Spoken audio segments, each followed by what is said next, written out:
Good evening, everyone, and welcome to Loaded Mag NUFC. Just before we start for our fully loaded transfer show, obviously the news is broken in the last half an hour that arguably the best player ever to play the game, the footballing icon Pele, has passed away. So just on behalf of all of us at Loaded Mag NUFC, our condolences to Pele's family and everyone that knew and played with him. There will be no other ever again like him.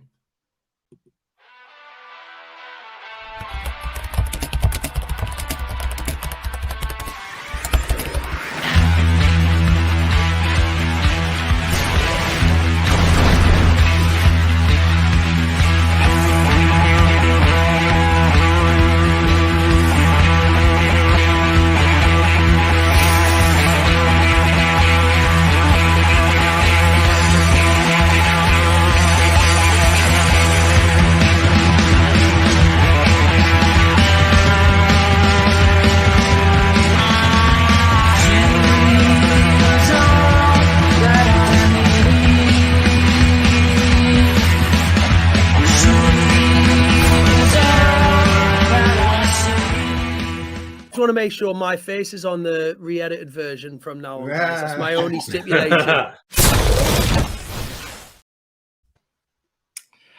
Good evening, everybody, and welcome to the fully loaded transfer show. And of course, we had a little tribute just before we started to the late great Pele.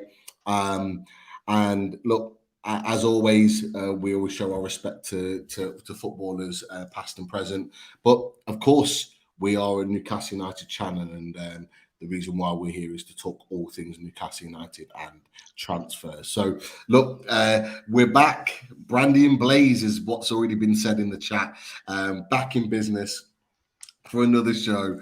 Yes, we have them to hand. Great to see you, Chris. How are you, fella? Yeah, feeling better today, Pete. Boxing Day was quite a heavy one, as I know you'd all witness. But yeah, feeling better, mate. All the better for those 3 points. As I think I made perfectly clear. What a performance, mate! Like unbelievable. Really, really looking forward to the Leeds game now. But before we get ahead of ourselves, really looking to having Graeme on tonight and talking about all transfers and stuff, which is why we're here and what we love to do. Most definitely. And look, there is lots to talk about. Already names popping up in the chat. Welcome to you all. We're well over 100 already in the chat with questions coming through. So we'll keep an eye on that. But yeah, just a few on my tab that I can see. PDK, welcome. Yes, Thiago Almada. He keeps mentioning it. We will discuss it. Look, don't worry about that. Albert Burnett, welcome to the show. Geordie Team for Life, fantastic support as always. William Smith, welcome back. Ray Burrow, welcome. You got Paul Gallant in the chat, always supporting. JKG, of course, our resident spanner. Lisa Mole, welcome as always. Gary Moffat, welcome, Gary. Brilliant in first time. So yeah, if you haven't already, click that subscribe button. Just over 100 away from that magic 5k. So don't be afraid to click that subscribe and join the Loaded family. Jordan Mawson, welcome in. Scott Crum, welcome to you as well. A2, welcome back. Dot by Design. I could keep going on and on, but welcome everybody to the chat. And it's great to have you all in. But look, there is no way we like discussing on the fully loaded transfer show without having a guest, a very, very welcome guest join us. And it's a pleasure to welcome back 90 Min's own Graeme Bailey. So welcome, Graeme. How are you? Evening, guys. Merry Christmas to you and hopefully Happy New Year for you all. I'll be at St. James's on New Year's Eve, actually. I'll be covering the game for 90 Min. So I'm expecting to be extremely cold. But yeah, I'm going to see the two teams I cover the most in the Northeast. Well, technically Northeast, but yeah, I'm looking forward to a good game. Definitely. And yeah, of course, Merry Christmas to you too. And yeah, thank you for taking the time to come and join this. But look, I just wanted to touch on before we get into the players and into some of the links that we've been already attached to already, you know, what have you made of Newcastle United. We haven't spoke to you obviously since the season really kicked in. What have you made of Newcastle start to the season, but in particular that performance on Boxing Day against Leicester City? Yeah, well, obviously, I'm not blowing my own trumpet here, Pete, but I think you remember that I was one of the very few pundits who tipped Newcastle to challenge for top 4, and I also predicted that they would be the top ranking United in the Premier League, and I got a lot of stick for that, a lot of stick. And obviously they've really impressed. Eddie Howe's doing a wonderful job. It reminds you a bit of the Argentina team in that he's a team will always beat an individual, and that's what you're seeing at the moment. And I think that's why even in the window you will see the choices that are made being very careful ones. But don't upset the balance of the squad. Eddie Howe knows what he wants, and it sounds weird because Eddie Howe, even in his right mind, would have thought, he's probably keeping the seat warm for a few years. But if he carries on like this, he won't be. This is his team. He's got the chance now to build this Newcastle club into whatever he wants it to be, and yeah, he's taking it with both hands at the minute. And we'll see what happens in January. I think they will try and back him. But I think that's a big thing. They don't want to disrupt the squad. But obviously, striking while the iron's hot is a big thing. We've seen that with Liverpool have gone into get Gakpo, but we'll see it with Arsenal, who will try and bring Murdoch in, as the player we'll obviously talk about in relation to Newcastle as well. But it's easier to bring a player in and persuade them to come into a well-run club who's doing well. And that's why I think Newcastle should be doing something in January, because it can be a bit easier sometimes to attract these players when you are top 4 in the Premier League. You're absolutely right. And look, I forgot. You did say that we would be the highest ranking United, and you are absolutely right. So, fair play. You recognised that before the season even kicked off, and it's come true to form as of the last 16 games. So look. And back, obviously, it was on the back of, and we've seen some wonderful performances, particularly from Miguel Almiron, who is playing a fantastic run of form. I'm not going overboard because he needs to do it for more than 9 games or 10 games. He needs to do it for a season. But I'm delighted that obviously I predicted Bruno would get in the PFA team of the year. You'll see 90 minutes Premier League team of the year so far, and he's in it. I just think he's the keystone to this team. I hear some people saying, "Oh, he's not this and that." The confidence it gives this whole team to play. Arguably not a more important player for a team in the Premier League than Bruno for Newcastle. You know what? Look, Chris, I'll come to you because I'm in full agreement with Graeme, and I'm going to pinpoint one particular part of that game on Boxing Day, and we've already talked about it over voice note, of course. But it was that moment where Pete, you're too old to be sending voice notes. Come on. Hey, hold on a second. But no, honestly, it was that moment right towards the end of the game, halfway line. He blocks a pass from Drewsbury Hall, and he just turns around to the fans and he gives it one of them. We celebrated in the way, and like we'd scored a goal when he did that. And what Graham's saying, Chris, like, I'm sure you agree that he is like pivotal for what we're all about as a football club. Yeah, Graham's absolutely right, and yeah, totally agree. Like, Bruno, not just for his technical ability and the fact that he's an absolutely fantastic footballer, but it's also what he brings to the team. Like his personality, his attitude. He went to the World Cup, and no doubt he's had disappointments following that World Cup. He probably didn't play as many minutes as he'd hoped to. There was probably a lot of frustration, and we even heard. But Chris, isn't it that Brazilian team was built? It was opposite to what Argentina built it around Messi, and the players were on board. They built that team around Neymar, and it was just square pegs in round holes. Yeah, Paqueta playing that position. If they'd put Bruno, I'm not saying they would have won it, but if they had Bruno in that midfield next to Casemiro, Paqueta up there, they'd have gone a lot further than they did. Yeah. Oh no, Graeme, completely agree. It kind of felt like the team was already picked. Even before the games commenced. The players weren't on board, but you could see in the likes of Vinny Jr. and Rafinha, who was probably amazed that he was even starting. But very much so. And yeah, he's you're very lucky to have him. Oh, mate, we feel really fortunate to have him, and to pick him up for the price that we did as well. And it goes back to something that you said earlier, Graeme. The fact that it's we've got to be careful how we go and buy certain players, and I know there's going to be numerous players we talk about this evening. And it's got to be the right player, it's got to be the right attitude, it's got to be the right price, because we don't want to start setting a precedent. But if we can go and find many more Brunos and Botmans. It's all about and it is now, guys. It is, and I hammer this home. And I talk to our directors of football and stuff, and I just preach. Football is all about recruitment. Yeah. So if there's one thing it's down to, it's recruitment. It doesn't matter how much money you've got. From my own local Stockton town up to Manchester United, it's all about recruitment. And if you get it right, you'll do well. If you don't, you won't. And that includes the manager and coaching staff and the hierarchy. But yeah, it's all about recruitment, 100%. Yeah. Yeah, I 100% agree. And look, let's get down to it. Let's get down to the reason why we're here is to look at transfers and look at recruitment. Now, the first question I have in my mind to ask you before we get into individual players is, should we be recruiting in January? There are some out there. There are some, not many, but are saying that we don't need to make too many signings. Just from your perspective, because Chris, we've talked about this before on whether we should sign and how many.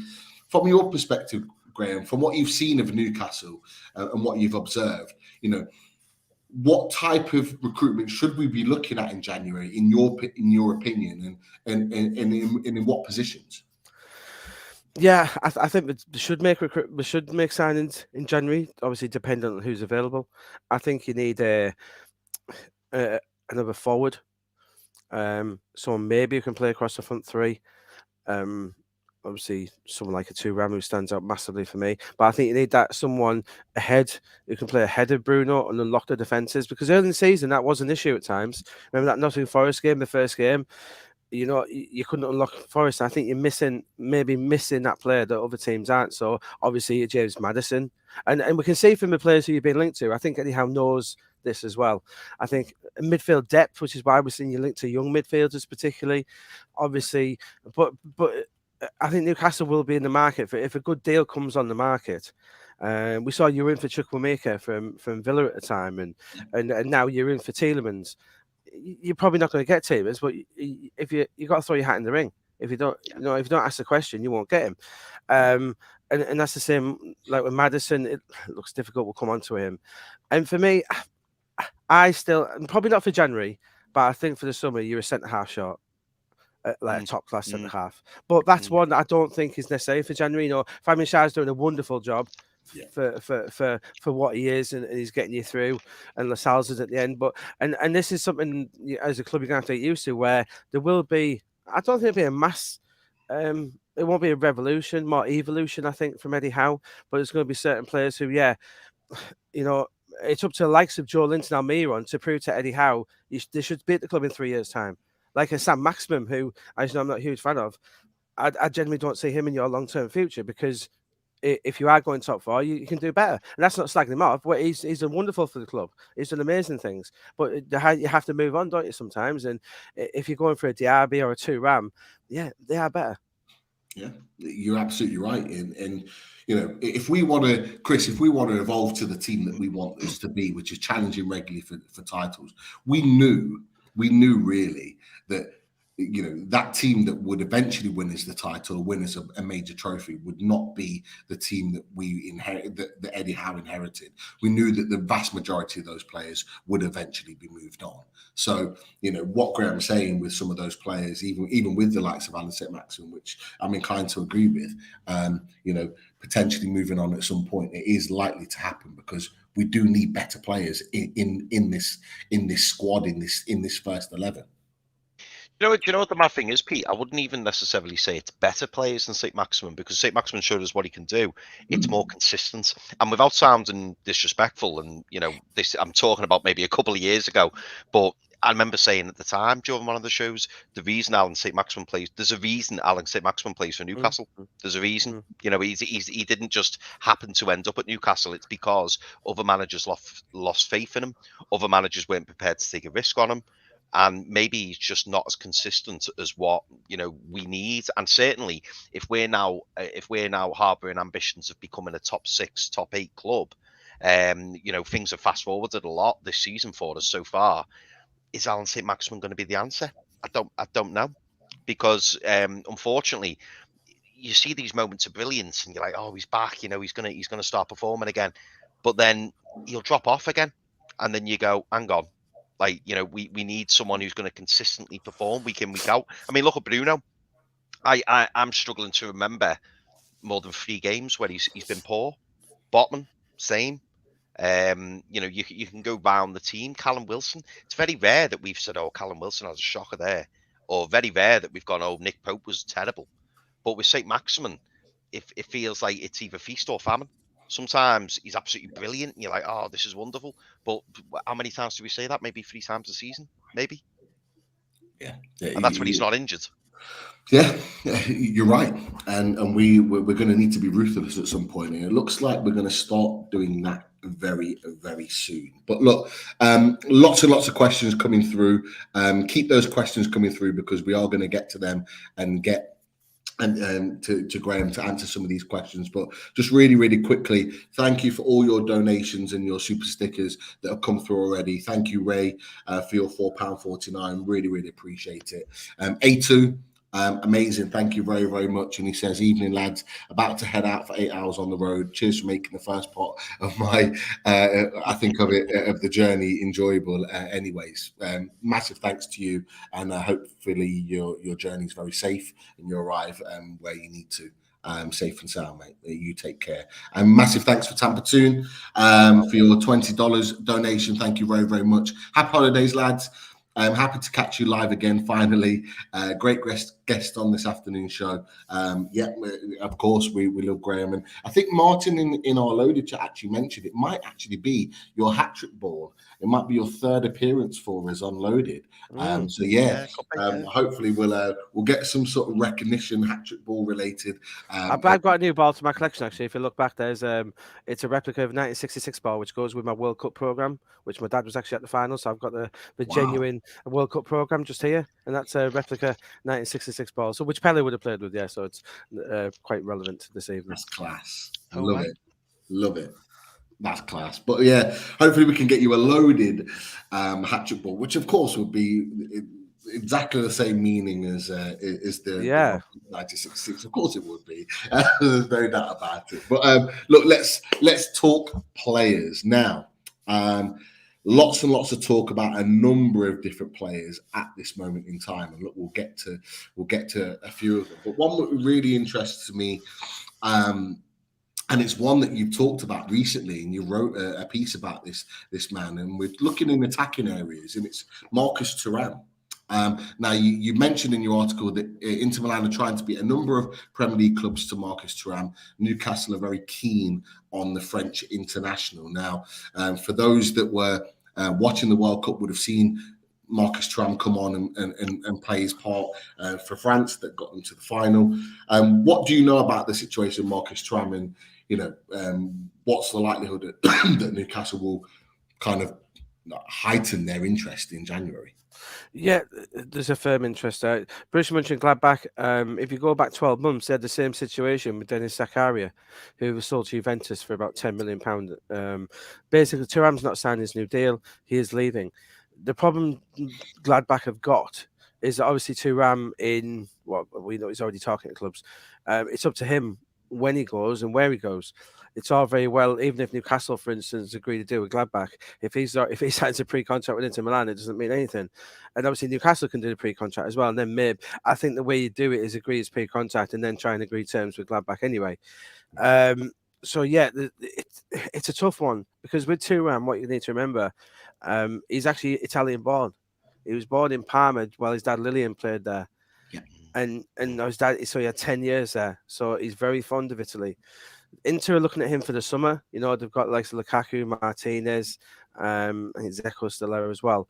So this, it's not just a matter of money. This, I don't think, it's a tough one. And what Newcastle fans should remember with Thuram, when he came on for France, he did play out wide a lot, and he can do that role. But he's played centre forward every game for Gladbach, which isn't a bad thing, because we know Isak can play it out wide as well. So he's a good age. I think 25 now, isn't he? He fits perfectly into what Eddie Howe wants to do, and at 10 million, he's just too good not to go for. I think they will try and get that done in January, but it's going to be very hard. There's a lot of clubs in for him, into the main ones, and yeah, that is something to think about. The fact he's Italian born. Not everyone puts the Premier League first, as we saw with his dad Lillian, who never played in the Premier League. So yeah, and that's really interesting because from certain sections that I've read with regards to Marcus Thuram, and I'll come on to this in a second with you, Chris, because I want to get your thoughts as well. Is actually from the snippets that I've heard, there's Lillian Thuram, his dad, is actually quite keen for him to come to England, to come and experience England, because it is the best league. It is considered the best league in the world. But you are absolutely right, Graeme. That link to Italy will always be there because Thuram spent so long in Italy, and you can argue back then it was one of the top leagues in Europe, if not the top league at the time, which is why he spent so long there. But Chris, I'll come to you because look, we've talked about Marcus Thuram quite a lot, over the shows over the World Cup period and the links as they're built, 13 goal contributions already this season, 10 goals, 3 assists. If you add that onto the left-hand side with Miggy's 9 goals on the right-hand side, surely that's formidable. That is a big, strong attacking unit. Yeah, no, I completely agree. It's weird, isn't it? We were all saying for the last 6 to 12 months, the left-hand side's great with Maxi. We just need to improve on Miggy. Miggy's not providing the end service, the end product. And now Miggy's absolutely flying. And we're now looking at the left-hand side and going, well, when Saint-Maximin's out, we've only got Jacob Murphy. We've got Joe Linton who can fill in there, but we much prefer Joe in the middle. So all of a sudden, a winger is definitely the priority. And as Graeme said earlier, looking at that front three to bring in a player who could quite comfortably play through the middle, but could also play on the left or the right would be great. And Marcus Thuram ticks both of those boxes. I suppose my only concern now, nowadays really, is kind of like player power, because when players are in their last 6 months of a contract, a lot of them are probably thinking, well, if I wait another 6 months at the club, as we saw with Jesse Lingard at Man United, they can then have the pick of their clubs and then a massive signing on fee, whoever they sign for, because they're a free agents.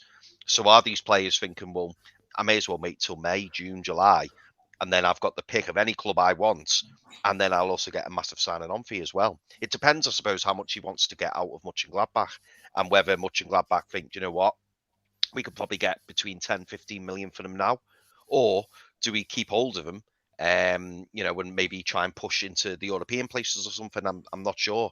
I don't know what their thoughts are on it, but I think nowadays, they want the sales. Like they want the money. They want mid. Yeah, they want the money. They can't really afford to not to let someone worth 10 million, even 10 million now, go for free. It's like Zakaria. I said Zakaria 12 months ago. So they want money.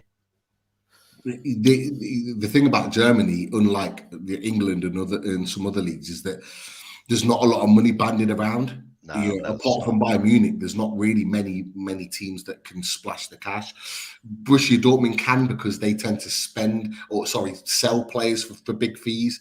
They've got the likes of Jude Bellingham that's likely to leave. They had Erling Haaland in the summer, so they tend to have a little bit of money. But other than that, they don't have a huge amounts of money to spend.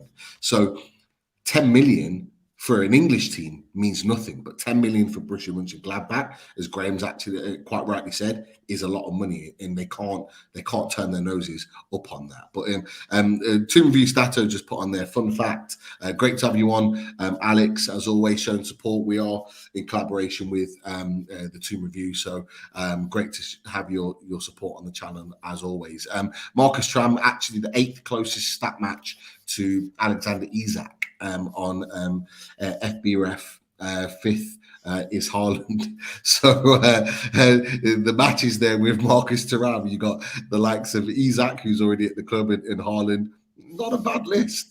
Those couple of players there. It'll be interesting to see who the rest of them are. So a nice little fact there to throw in for sure. But look, Marcus Thuram, an interesting one. As well as that, not that it means anything, because we know from Lucas Paqueta in the summer, is that good friends with Allan Saint-Maximin.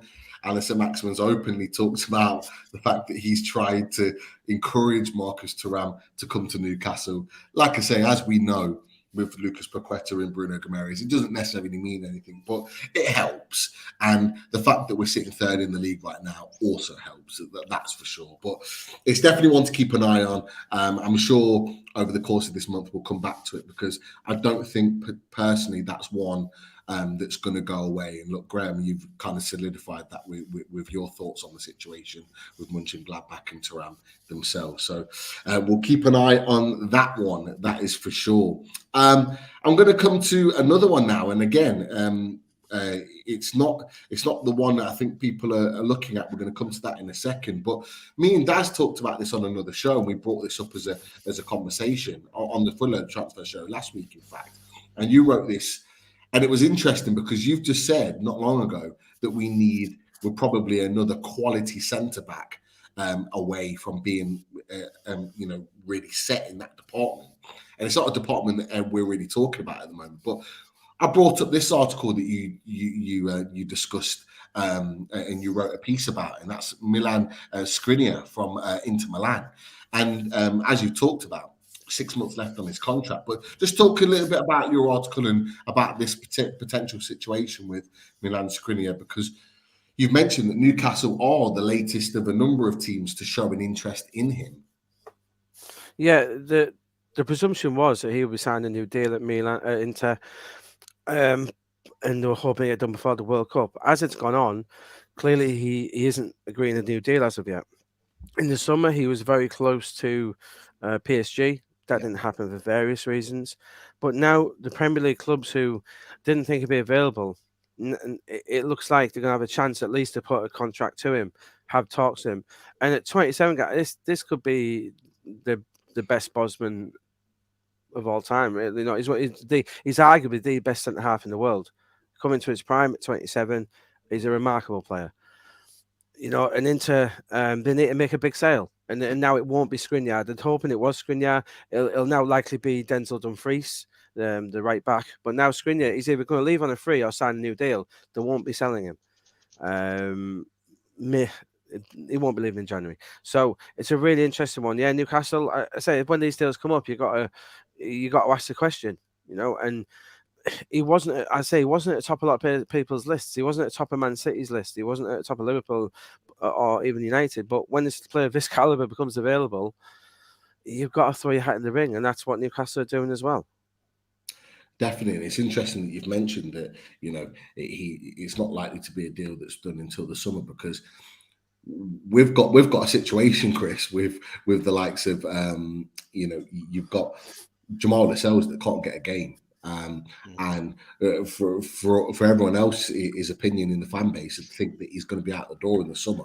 Someone like Skriniar surely coming in is a huge upgrade, and would surely send a massive statement out there for fans that we're going in the right direction.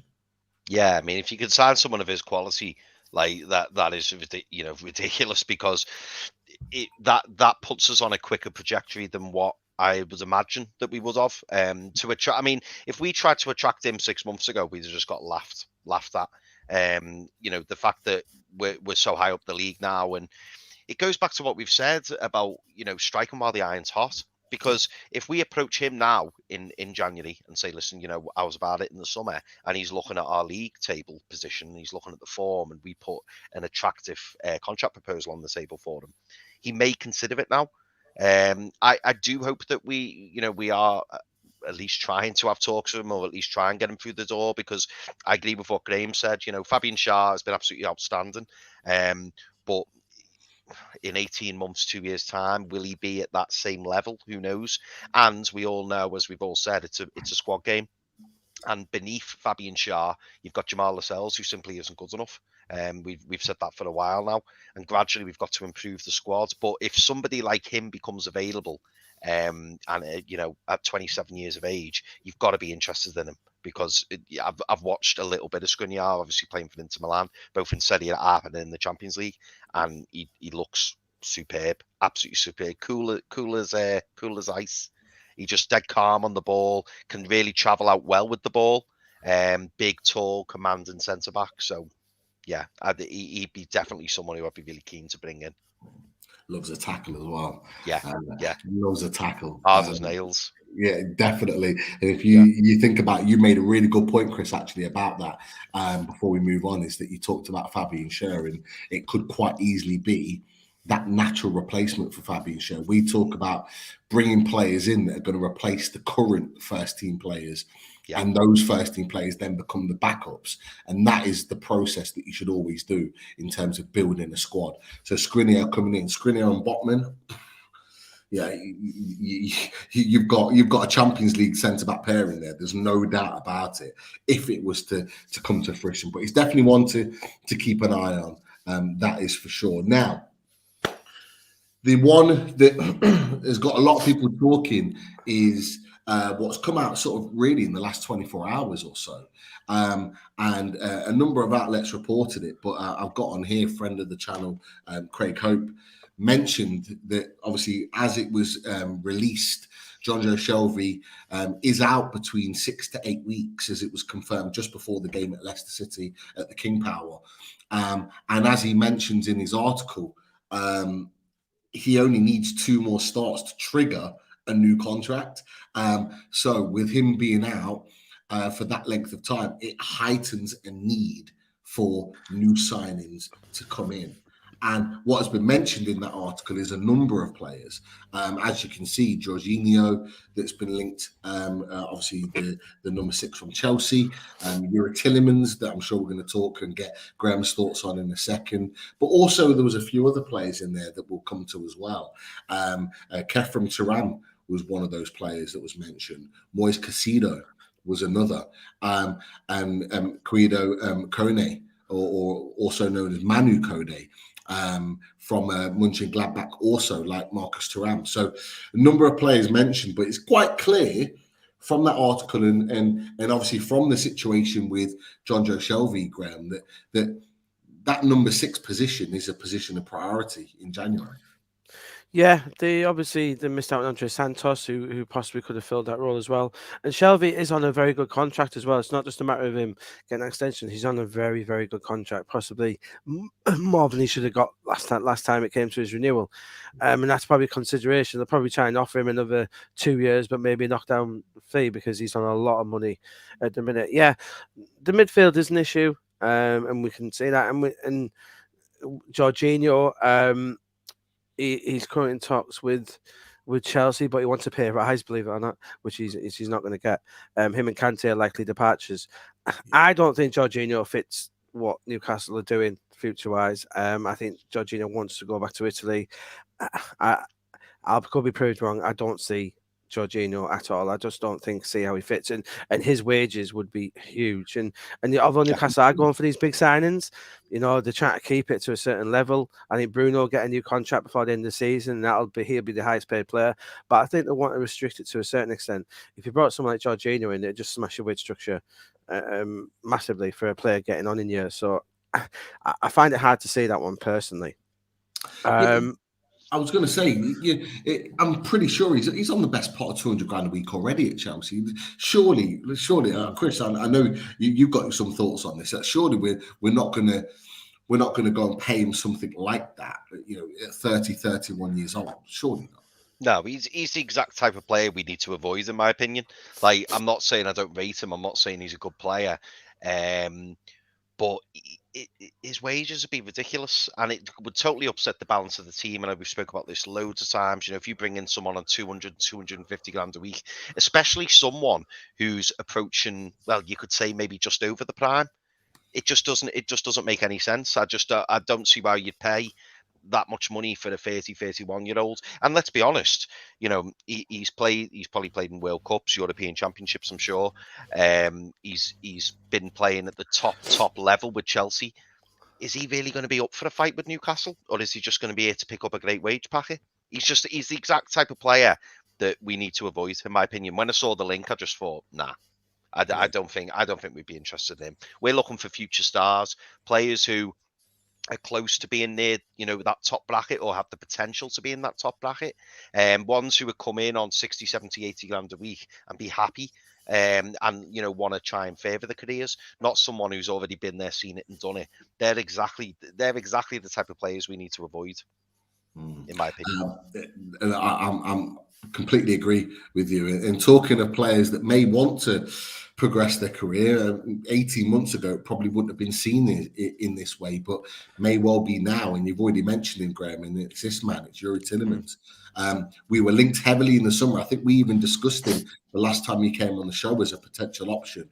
Now, if I'm right in thinking, and we were on the loaded chat speaking to Martin about this, I think today or yesterday, I'm pretty sure that in the deadline, in the transfer deadline day, that it was rumoured that we were the only club that was potentially going to sign him on deadline day for around the 25 million mark. So it's not that it's not been linked before. There is history there with Yuri Tielemans. Just tell us what you know and what you think might potentially happen with this, because is this, and I'll ask you the question, Graeme, is this another situation where, like Mönchengladbach, they want the money for Marcus Thuram to release him? Is this a similar situation in your mind for Leicester City? Possibly, but not desperate to sell. It's not that similar to Gladbach there.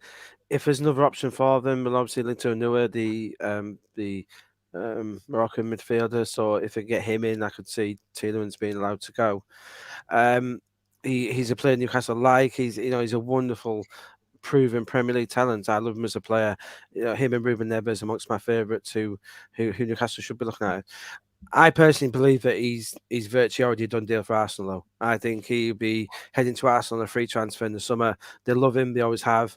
I'm not sure they'll pay for him in January. They may try a cheeky £10 million offer. But yeah, from what I'm told, Arsenal are pretty confident that they'll be getting Tielemans in the summer on a free. Interesting. Chris, I'll come to you. Would you welcome Yuri Tielemans in the Newcastle team? I mean, I watched him obviously in Boxing Day. He didn't have the best of games, but he's playing in a Leicester team that are really not playing well right now. You think Eddie Howe could get the best out of him? Yeah, definitely. I mean, you can't turn your nose up at a player like Yuri Tielemans. Total opposite of what I was talking about before with Jorginho. Obviously, his wages would be higher. Don't get me wrong, than say the average player. He'd be on a good wage, but he's still got more to give in the game. He's at a good age, and I think our project could excite him. It could be one that he's interested in. As Graeme said, Arsenal's trajectory has been even more than ours in a way, because Arsenal now all of a sudden look like a top 2, top 3 team in the making. So we could be looking at Arsenal and thinking, actually, I wouldn't mind being on board with that, because Arsenal are probably further ahead than what we are at this present moment. But that's not to say that we couldn't tempt him. I think this is the nice thing about Newcastle at the moment. When you look at all 20 Premier League clubs, there's not many clubs, probably maybe 2, 3, 4, perhaps at a push, where we're more attractive. They're more attractive than what we are, because people know that we're going in the right direction. And in 2 or 3 years' time, I do think we'll look unrecognisable. So for the player to be, have the option of joining Newcastle, winning first trophy since 1969, why would you not want to be a part of that? And if you're in a team where everyone seems happy, the fans are absolutely fantastic, they sell out every week, why would you not want to come to Newcastle? But equally, I can also see why Arsenal would be attractive, because they've got the fantastic stadium and all that history, and Arsenal too have got a pretty exciting project under Mikel Arteta. But there's no reason why we couldn't get him, put it that way. No, it's going to be an interesting one, and for all we know, and this is the thing, is that in the summer where we were on an even keel with everybody and nobody knew where Newcastle were potentially going to go this season.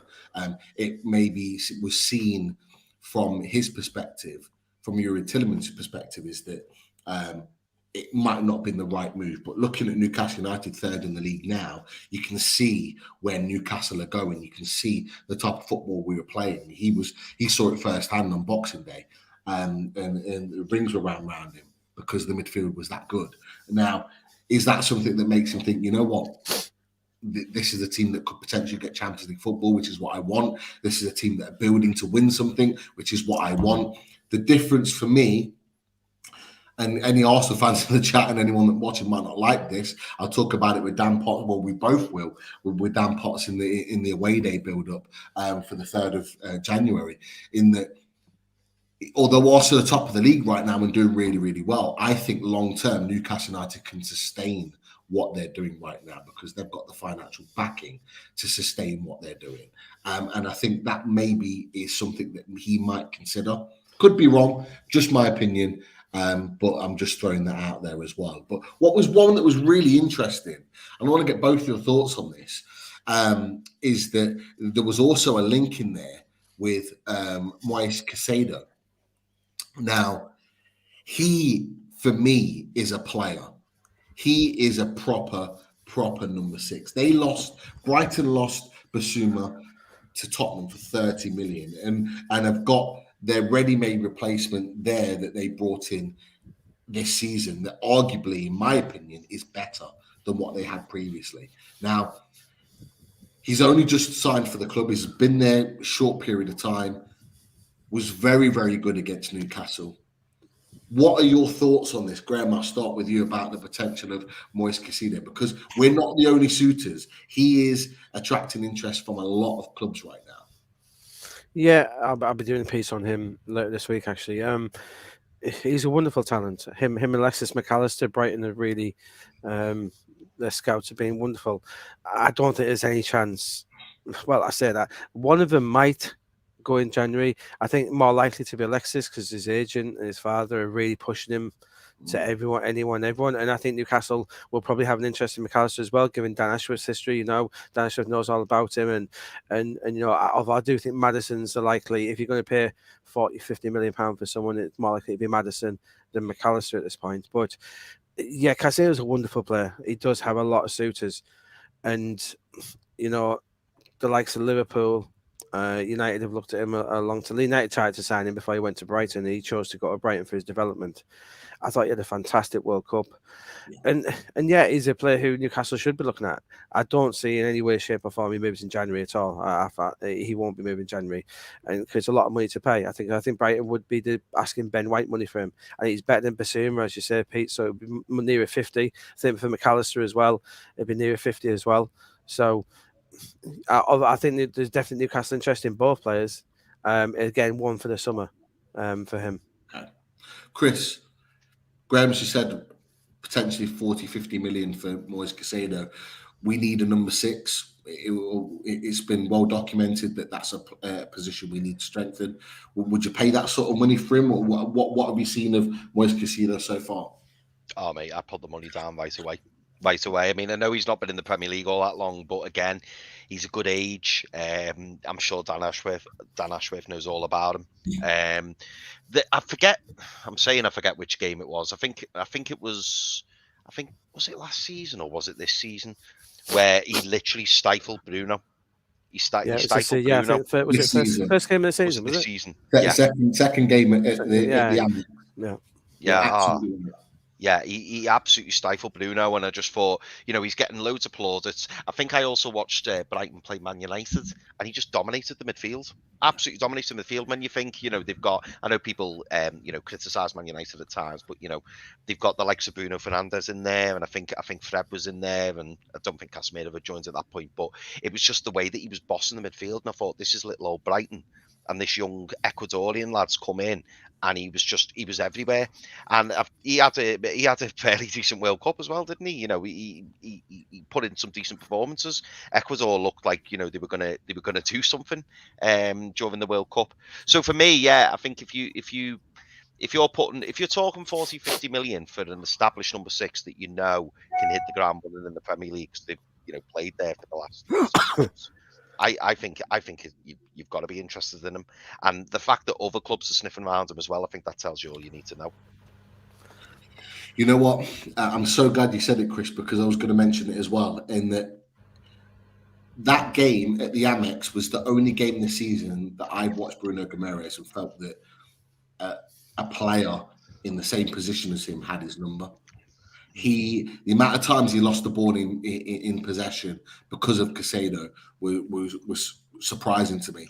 And if you remember in the review show, I actually mentioned that I didn't think that was Bruno's worst game that he's had for Newcastle. I thought he was really poor that day. And it was because Moises Caicedo just constantly hounded him. Now, you imagine Moises Caicedo as the number 6 doing that hounding role and allowing Bruno further forward to just control and dominate the game, get forward into the box and to do that business. That is a midfield that just has everything. You've got then the Joe Willock or a Joe Linton as your alternative number 8. You've got a real kind of strong, physical, dynamic, creative midfield there that can score goals, but equally make it very, very difficult. Now, to be fair, Yano's brought up a really good point just a second ago, and he said, we brought Dan Ashworth in to recruit players like Caicedo, who Brighton got for 4.2 million. If we're going to buy 50, 60 million pound players, we don't need Dan Ashworth. And it's an interesting point. Because you could argue that we bought Dan Ashworth to come and bring in those cheaper alternatives that could become bigger players. But equally, and I may be wrong here, we also need someone that's a very, very good negotiator, which we know Dan Ashworth is. What do you think about that comment, Graeme? No, as I said at the start, it's all about recruitment. Dan Ashworth hasn't been brought in to buy bargains for Newcastle United. He's been brought in to build the potential championship winning squad.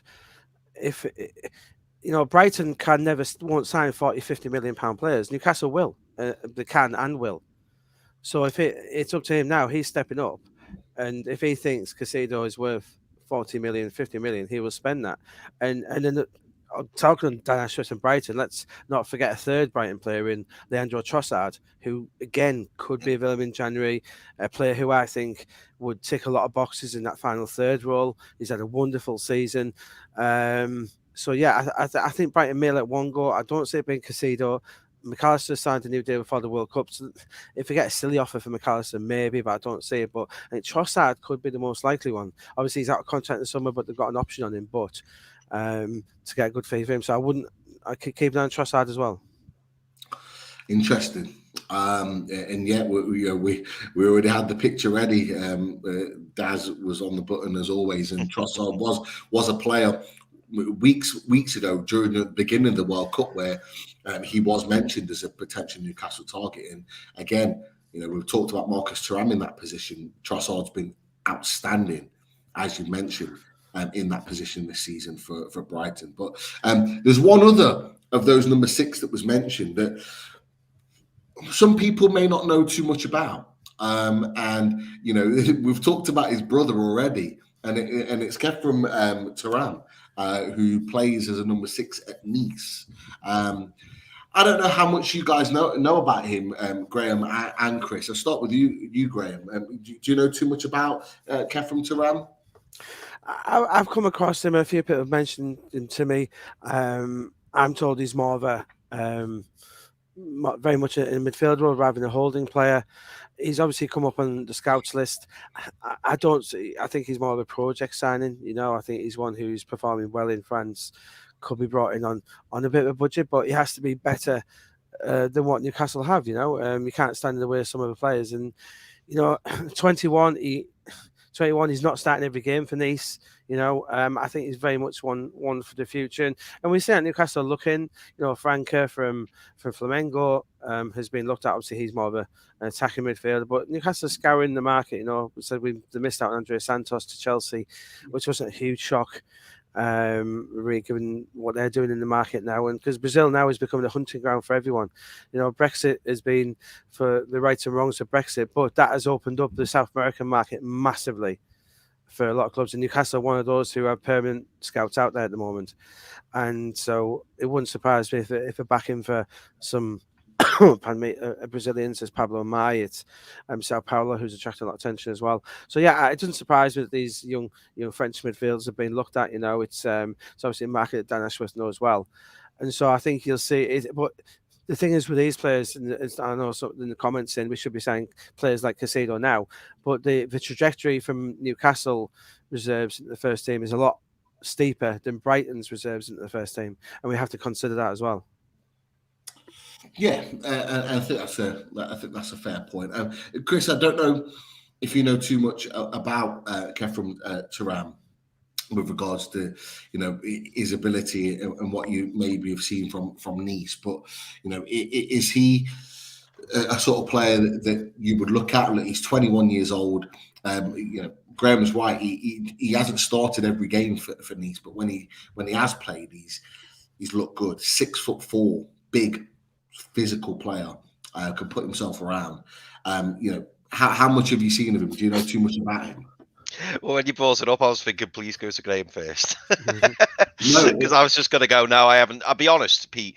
I suppose my only concern about him is I read up a little bit on him the other day, and apparently, from what I read, he travels a lot with the ball, and it's more like his stature, his power, and like he can travel distance with the ball, and difficult to shrug off. But it reminds me of maybe a bit of Joe Linton. Maybe he's a bit in that kind of ilk. I suppose my only concern about him is this is the first I've heard of him, and he's 21, and I'm thinking, well, why is that? Like Marcus Thuram. I've heard of Marcus Thuram, and he was getting rave reviews at Mönchengladbach even before he got in the France squad, and the fact that he even got in the France squad kind of tells you its own thing. And I think Marcus Thuram's 23, 25, something like that. So the fact that we're only just hearing about him now would concern me a little bit. When there's other players, that names that are getting thrown around, and it seems that most of Europe are after them. So that would be my only concern. But again, I'm just wondering whether it is a little bit of paper talk, and the fact that, he is a Thuram, and maybe it's just another link, because obviously we're interested in his brother, and obviously his dad, was a fantastic footballer. Not to say that I'd rule him out or anything like that, but I couldn't sit here and tell you I know all about him, because I genuinely don't. And that's what concerns me a little bit. Like, if he was that good, why is it taken until now to hear about him? That would be my only thing. Yeah, he looks like he's only just come on the scene this season. He's played football previously, but I think it's this season where people have started to talk about him as he's got potential. He's 21. I think his brother's been talked about a little bit as well, so they've brought him to the forefront. He is one for the future. There's no doubt about it, but it's definitely one that Newcastle, in this current market, would want to consider. I mean, I was on a review show with the Leicester channel last night, in fact, and one things they mentioned about Newcastle United when we played them on Boxing Day was how big and physical we were. We had Botman, we had Dan Burn, we had Joe Linton, we had big, strong players, Chris Wood in there. We had those big, physical, tall, strong players to dominate. Not only are they just big and physical and are good in the air and strong, but they're athletic. They can get around the pitch. This guy can do that, and he would fit that mold of that midfield really, really well. Obviously, he's got areas of development, of course, but it's just something to consider. And like I say, it's definitely one for the future. It's if you get him now, you get him cheap, and you get Eddie Howe working with him potentially. But yeah, there's a lot to work on at this moment in time. Just before I come on to my... Go on, Chris. No, I was just going to say, Pete, I mean, this is the nice thing nowadays, though, isn't it? If ever we bring in a youngster, or if ever we bring in, a bit of an unknown, the nice thing is we know that we've done the homework on them. It's not just we've gone, oh, let's have a go with him, let's bring him in. We know that they'll have watched them a few times. We'll know that they'll have studied them, looked at the stats, looked at the potential, got scouting reports, checked out, on the personality, everything to do with the player. So to a degree, if we sign this, this lad tomorrow, I'd be more than happy with that, because obviously I know that it's, we've not just signed him on a whim, or because he's had a couple of good games and we've just happened to be there watching him. There'll have been a lot of detailed work done to look into him. So don't get me wrong, if Eddie Howe and Dan Ashworth and co think he's good enough for Newcastle, then I'm more than happy. And obviously, I'm excited by anyone that we bring through the door, because I know that gone are the years where we just kind of see someone and go, oh yeah, he'll do, we'll bring him in, and there's no background checks done on him. So definitely, that is for sure.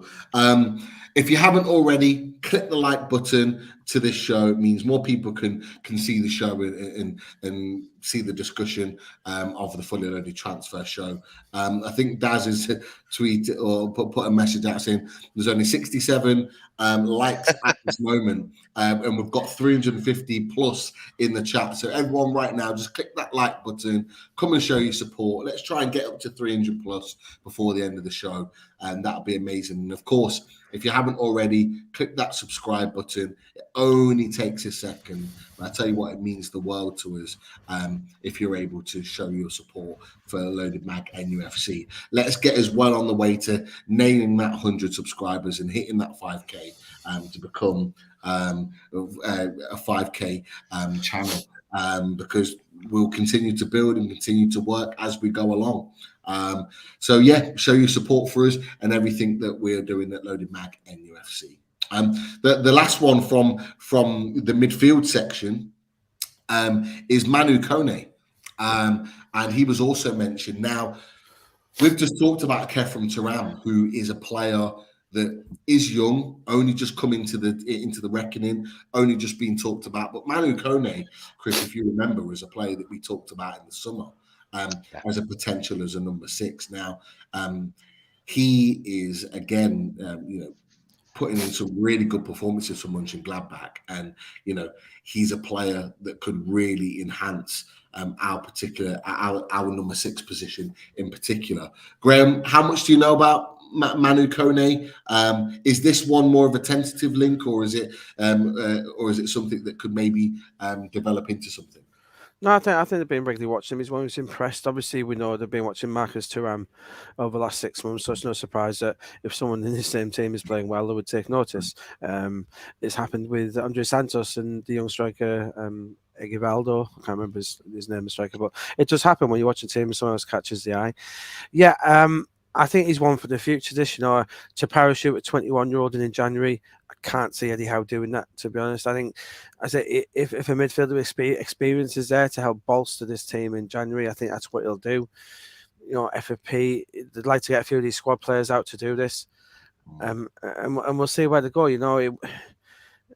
There's a few players out there linked, but yeah, this corner is one. Yeah, he's one part of the project. I don't see again Gladbach wanting to lose Kone at this point, but you never know. Especially in Bundesliga, every player has his price. But Newcastle have to be careful with FFP. But there's ways and means around for Newcastle. If it did a permanent deal in January, I imagine it would be technically a loan with an obligation. So in all sense of the word, it'd be a permanent deal, but it'd be wrapped up as a loan deal to get them through this. So there is ways and means for them to do this.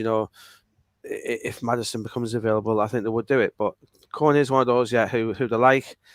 Hey, if he became available at a good price, I think they would do it. But I don't see him being available at a knockdown price in January. Interesting one to look at. I don't know how much you've seen of him, Chris, Manu Kone.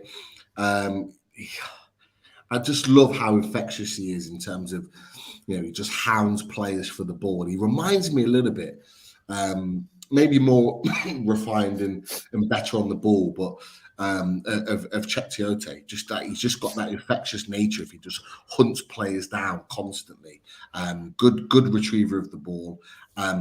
Is that the type of player that we need in that number 6, though, or do we need more of an elegance like a Bruno type number 6? What type of number 6 are you looking for? It's a really good question, Pete. For me, it would have to be someone who's all action, but you want someone who's also got that intelligence. We've spoken about it previously, Pete, how our midfield 3 is very fluid. So, if someone pushes up, someone's coming back to defend. That's the advantage of having someone like Bruno, someone who's really, really, he's got the footballing brain, hasn't he?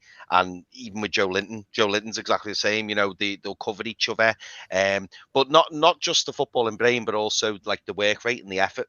And the thing about Manu Kone, which again I've not seen loads of Manu Kone, but I've seen bits of him, is that he seems really like tenacious and like a bit like a dog with a bone. He'll just keep going and going and going. And you need someone who's kind of all action, and especially in the Premier League with the way that it is nowadays. Great to have technical players, but also you want the work rate and you want the effort.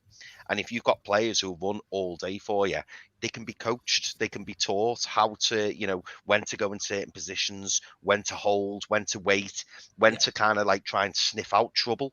And if you've got someone who's trying to put out all little fires that are potentially, coming up, then you're halfway there, aren't you? So if you've got a player like him, then why not go for it? No, I would agree. It's he's a player that I think would develop into a top player. And although there are other quality number sixes that we've been linked to, I think whoever he goes to next, I think he develops into a player that plays at the top level. I really do. He's one of them that's got the potential to really, really hit the heights. I think he's 21 years old. And I think brilliant age, and I think he's ready for the next step. Personally, in my opinion, but let's see how that materializes. But it's clear to say from what we've talked about from those recent players, those 4 or 5 players, is that we are looking for that number 6, that type of midfielder in that position. That's what we're looking for. So let's keep an eye on that. I'm sure we'll be talking more about it as the weeks go on in the January transfer window. And I have to just throw this out there because I talked about everyone clicking that like button. Daz has gone one further and he's gone, look, let's get to 200 likes. That means we're getting top 6. If we get to 250 likes, that's top 4. 350 likes, we're winning the league. 400 likes, we're doing a league and cup double. And 500 likes, we're going for the treble. And Yano's come back with 600 likes and Daz is getting a tattoo. And I'm keeping him to that one. So that's all out there. So everyone hit those likes right now. You know what to do, particularly for this one, this comment that's just here right there. Superb. Look, I've given you guys an hour. I've done my very best.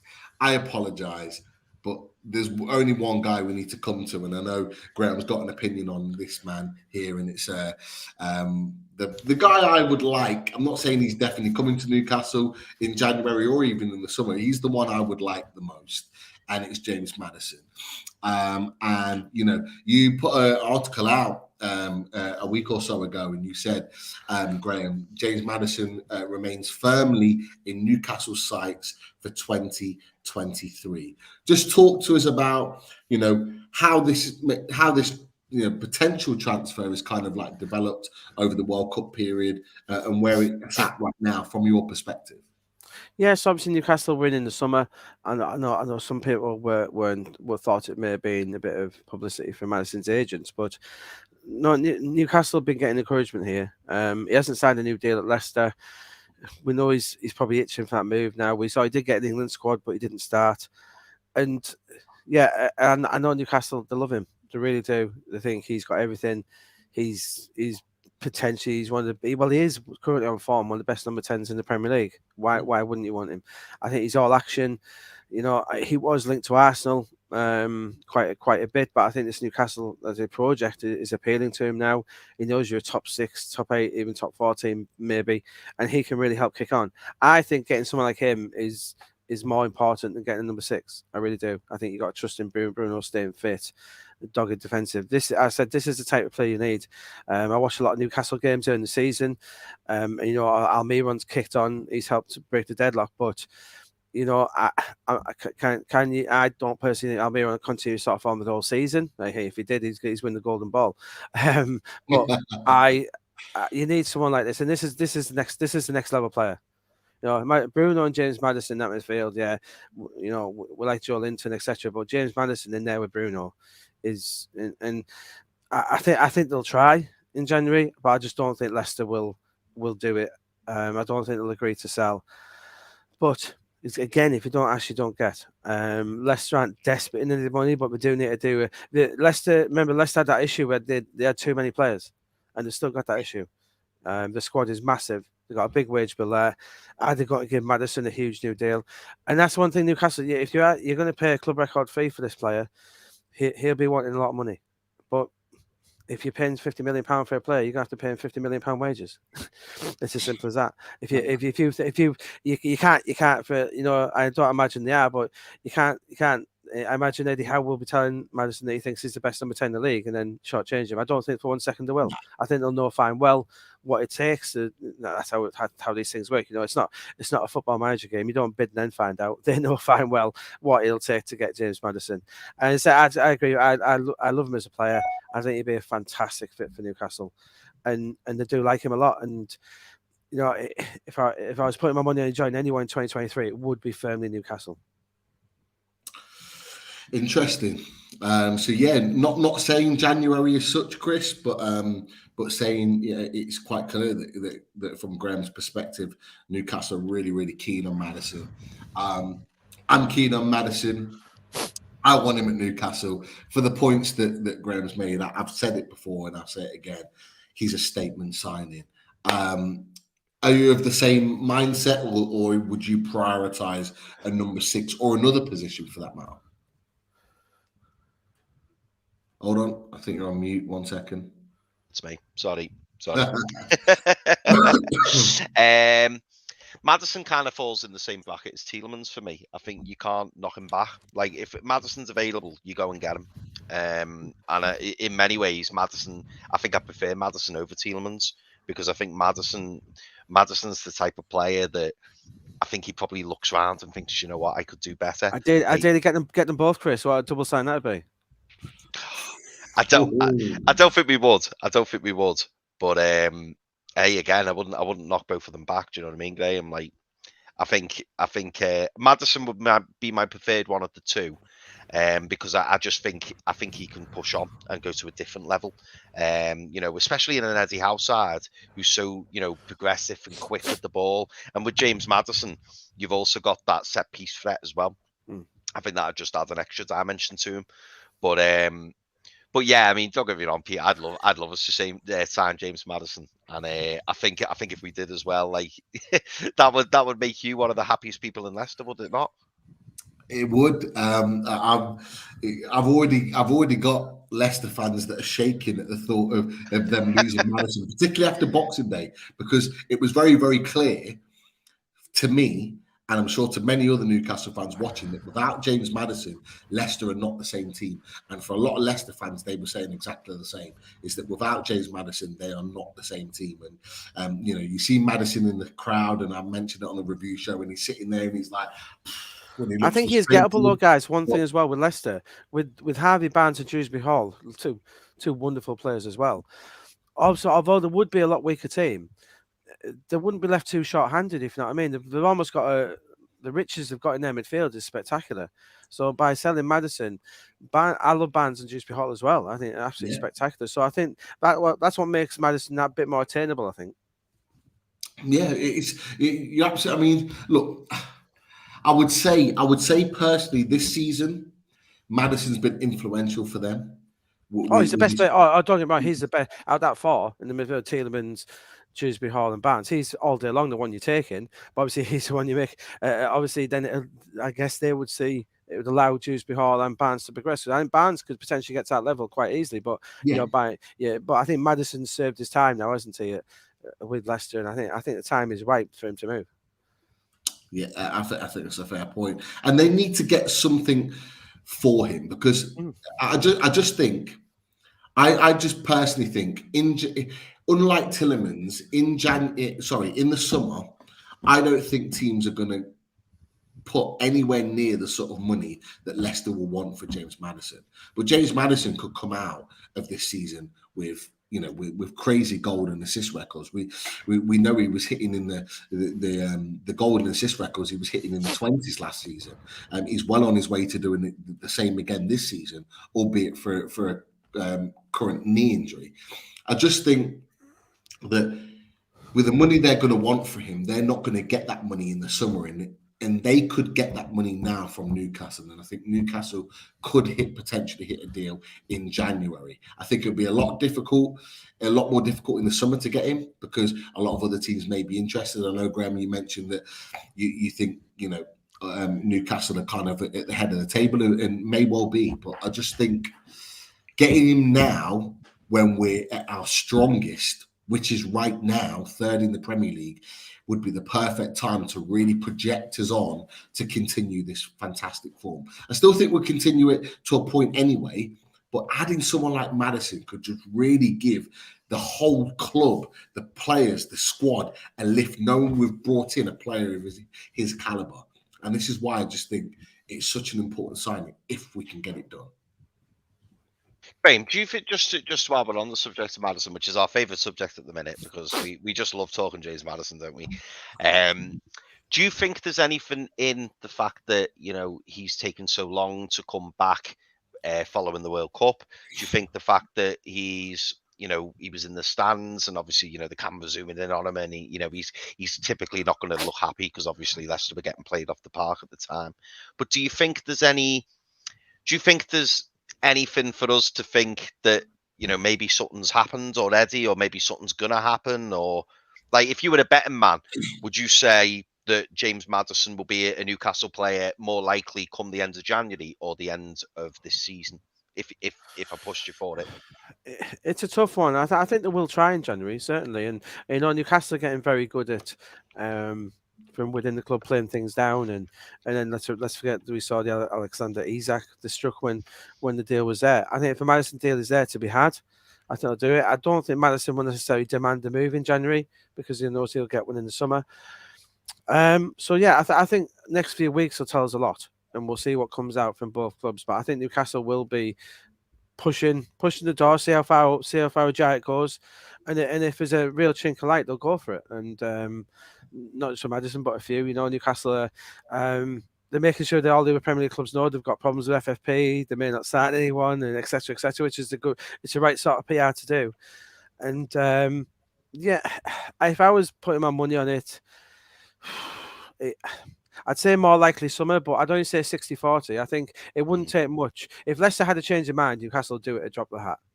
Yeah. So it's all on Leicester. See, I don't think Tielemans will go this month. I think they'll get it out of him what they can. But I think, yeah, there's a chance. If we see Leicester sign one of these World Cup midfielders, I said we spoke about the boy from Morocco, if we go and get him, there's a chance. So yeah, but I think next few weeks will be crucial in that. Behind the scenes, Newcastle will be having a lot of conversations about this and seeing where Leicester's situation is, seeing where they are, and if if there's any chink of light, they will try.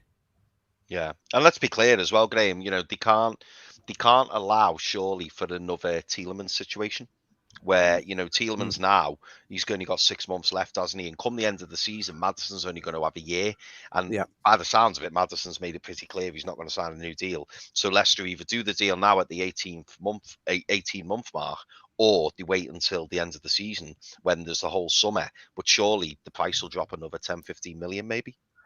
Yeah, I'm not sure about the price dropping really, because obviously they hope to get an auction going, and that's obviously, there's teams who we don't see getting in the mix. Do Villa spending money? Do United come in for it? There's all sorts of other clubs could emerge. And as Pete says, you need to try and do that now. You can never tell, can you? Look at Chelsea when they didn't get Tchouameni 18 months ago when they should have. If the players are there, you do it now. It's as Manchester United have learned their lesson. Well, they don't learn lessons. So when Gakpo was there, you do the deal. If this deal's there, you do it. It's what Chelsea do. We're seeing with Chelsea and now Chelsea have learned the lesson, which is what clubs should do. And Kunku deal was there to be done. They did it. They tried with Gabard, just missed it. It's one for the summer, but if the deal's there to be done, do it. And even if Leicester said do a deal now and he'll move in the summer, you do it. Yeah, definitely. Look, I'm in agreement. Get the deal done now. Lots of people in the chat have agreed.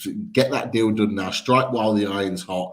Get those sort of players that you can attract to the club because we're high and riding high in the league, and those sort of players will.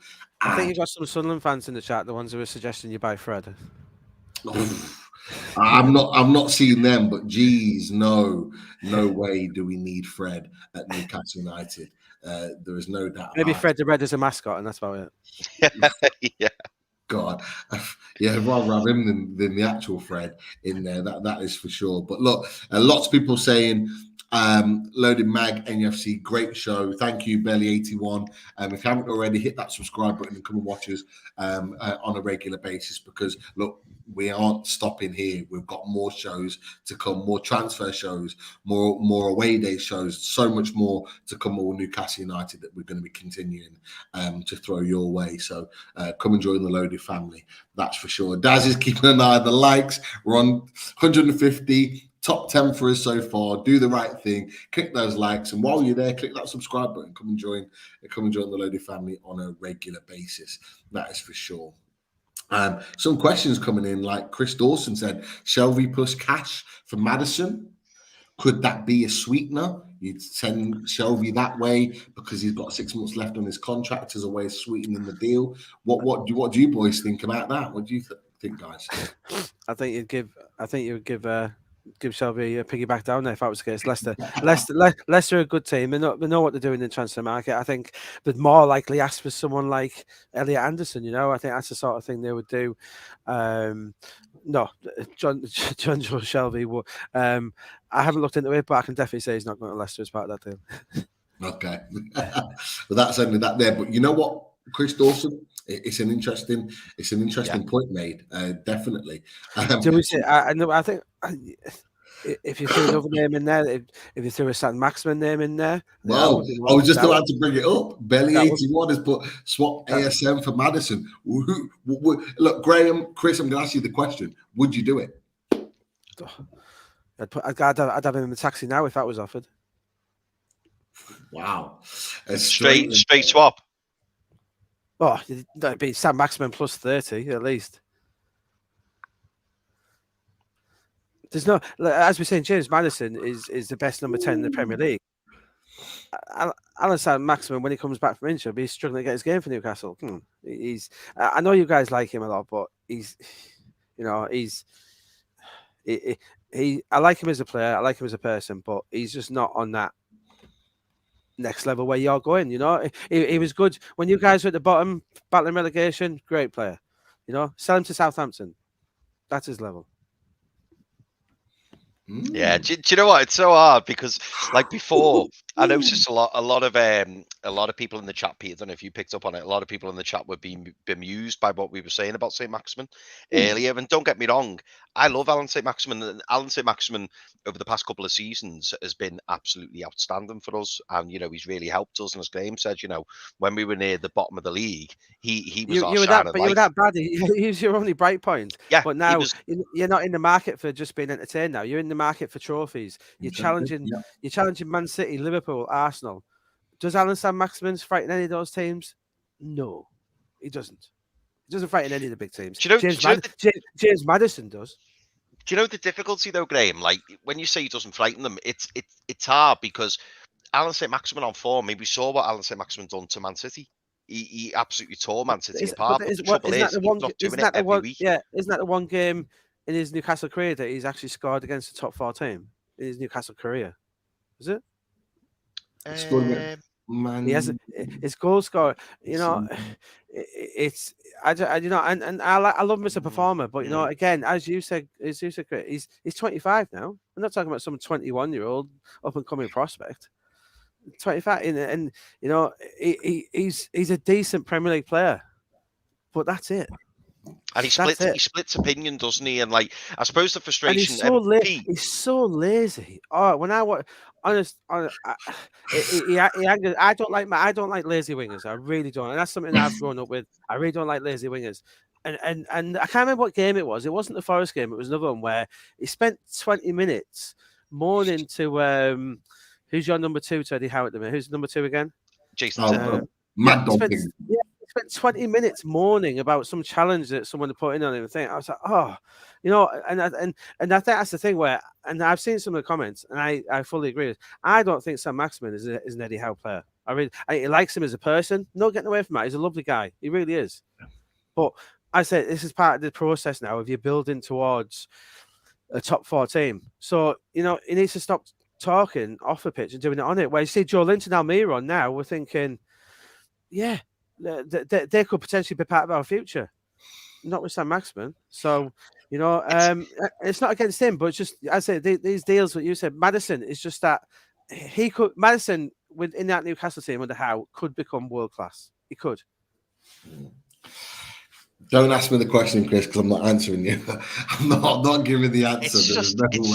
It's just hard, isn't it? It is, because I think we all feel this anyway, Graeme. I don't know whether you do, but we all feel like, I certainly do, that Saint-Maximin's ceiling's so high. He could go wherever he wants to go. But the trouble is, we're three seasons into his Newcastle career. I don't say that, Chris. I think he's at his ceiling now. I don't see a ceiling there. Almiron's showing he's got a bigger ceiling. And Saint-Maximin, he's just no. I don't say. I think he's a good Premier League player. There's no getting away from that. He has his days, but who are you liking him to in the Premier League? We're liking him to maybe a Jack Harrison. And a lot of Newcastle fans would probably rather have Jack Harrison instead of him. That's the level, isn't it? It's he's not. There's none of the top four looking at him. What I'll throw to you is that Miguel Almiron has had a wonderful season, outstanding. He's been so good, but 28 years old. So if we're gonna persist with someone until they're 28 years old to then produce that type of form, it's someone in Saint-Maximin that we can be maybe persistent with. Now with Allan Saint-Maximin, at this level, though, Pete, you won't be. There's no players that at this stage of your progression now. You want Eddie Howe as well. Remember Eddie Howe now. If you finish top 4 next season, Eddie Howe won't be afforded to be persistent. If he loses 4 or 5 games, he could be out of a job. The pressure is going to be massively on Eddie Howe for next season. Not because he's not good enough, but if you're managing a top 4 team, as we've seen Chelsea go through managers, we've seen United. It's that thing now where Eddie Howe will be under massive, massive pressure if he gets in top 4. As good as that will be, he's going to have to perform. And will he trust someone like Allan Saint-Maximin? He won't. I just say let's give Allan Saint-Maximin a run of games before we make that decision, because he's come back from injury. But anyone will know when Allan Saint-Maximin has an injury, he needs games to come back in. Some players don't. They can come straight back into the team and play at the level. Well, if he trains like he runs in a game, it'll probably take a month to get back to fitness. So he might take 4 or 5 games. And that's the reason why, guys. I think let's not beat around the bush. They're looking for this left-sided player. If Allan Saint-Maximin was all that, they really wouldn't be looking for him. Well, I think that's a fair point. We're looking at strength in all areas, and I just think that Allan Saint-Maximin, is he a guaranteed start at the moment? No, he's not. No, he's not. The other players are playing really, really well. But as what's been mentioned by others in the chat before and on other shows, is that Allan Saint-Maximin, there's no reason why he can't be an impact player. He can't come on and affect a game like he did against Bournemouth, for example. He came on and in a game that was quite stale and wasn't really going anywhere. He came on and really injected that little emphasis of life into the team and raised the levels. And why can he not be that player for the next 2 or 3 years? Does he have to be a starter? No. We're building a squad right now. If he can be a squad player that can come on and give you a magic moment here and there, I'd take that. You'd be happy sitting on the bench? Well, this is the thing. Allan Saint-Maximin hasn't moaned since coming back from injury, and he's been coming off the bench 3, 4, 5 times now and playing that bench role. He hasn't moaned at all. The January window's not open. The January window's not open yet, Pete. Plenty of time for him to do that. And that's the thing, Graeme, and it's a great point, because if he does start saying those things and starts angling and starts making those comments that traditionally French players do, if he does start doing that, we had it with Moises Sissoko, we had it with a number of other French players that were at the club. Although, to be fair, Allan Saint-Maximin, he won't be doing it whilst on national duty because he'll never see it. Well, not at this moment in time. But like I say, he's a player that we can build with as a squad player, and he's got. You'll forget about him, Pete. When Madison's there, you'll forget about you. You'll be at ASM Who on the back of your shirt. You'll quickly forget about him. We've got to get Madison in first, Graeme. That's all I'll say on that. That's for Can I bring in just while I know we went slightly off topic on the CDMs, but this is a player who we've not spoke about for a while. And Graeme, you'll remember that he came up in conversation. I think it was at the back end. It must have been the back end of the summer transfer window. Is there any more news on Edson Alvarez? Yeah, an interesting one. One of these guys who didn't have a great World Cup, and actually a lot of the talk in Holland was about the boy Guimarães at PSV. It was his opposite number. He didn't get games to Mexico, but a lot of clubs who were watching Alvarez, and PSV I think beat them in the derby. A lot of teams were coming away liking Guimarães actually more. And so yeah, I wouldn't rule Alvarez out. I think he's an interesting character. He could fit in that role as well. I think Guimarães, keep an eye on him. I do wonder how. I've heard. I don't think, although we love the South Americans, I don't think Eddie Howe wants to bring in. And I know, and before I know Mexico isn't South America, but you know what I mean. It's Central America, but I think he wants to keep that British carb with the spattering of these players. But yeah, I think Alvarez is one to keep an eye. You know, West Ham are looking at him because Declan Rice is going to leave for Chelsea in the summer. I thought you were actually going to ask about Enzo Fernandez there, Chris, who was an interesting one we talked about in the summer. Who, if you remember, Wolves all the horses. Let's go to him now. Let's go to him now. Enzo Fernandez. There was an article in a paper that we won't name, but it was an article that says Benfica fear Newcastle will trigger Enzo Fernandez's £105 million transfer release clause after 88 million bid was rejected. Nobody said who the bid was rejected from. There was talks that it was Chelsea. There was talks that it was Liverpool. There was even some small talks it was actually Newcastle. Nobody knows, but there's a fear there that Newcastle could come in and exercise that release clause in January. Enzo Fernandez, we know, World Cup winner, had a fantastic World Cup, supremely talented player. We know it for firsthand because he played where I believe I was on holiday at the time. He played when Benfica and Newcastle played in the friendly in the summer. So therefore, he's a player that we know a little bit about, and there's a lot of excitement in the world of football about Enzo Fernandez. 21 years old, midfielder, can play that defensive role, but can get forward. Energetic, intensity. He's got the lot. What do you know about Enzo Fernandez? Talk to us, Graeme. Yeah, he's a player I've actually been doing a lot of news on for quite a while. Man City looked at him very closely when they tried to do a double deal with Alvarez back 12 months ago, but it didn't happen. And then in the summer, when Benfica got the deal done, Wolves came very close to getting this boy. They flew over to Buenos Aires to get him, but it was they just missed the deal. George Mendes looking after him. The problem, Newcastle will not be paying 105 million release clause because it all has to be paid in one go, and that's the problem in January for a lot. It's not that Newcastle can't afford it; of course they can. Chelsea can. United, top 12 clubs in Europe can afford it, but it's the balance sheet, and we've been talking about that with Newcastle. George Mendes is talking to Benfica. He's asking for them to do it in instalments. Chelsea like this boy a lot. I think they're really keen. Chelsea, if you notice, they're not in the Bellingham battle. They know he's not going there. So, like, maybe, and they are losing Kante and Jorginho. So they're looking at two midfielders and freeing up all sorts of money from letting them two go.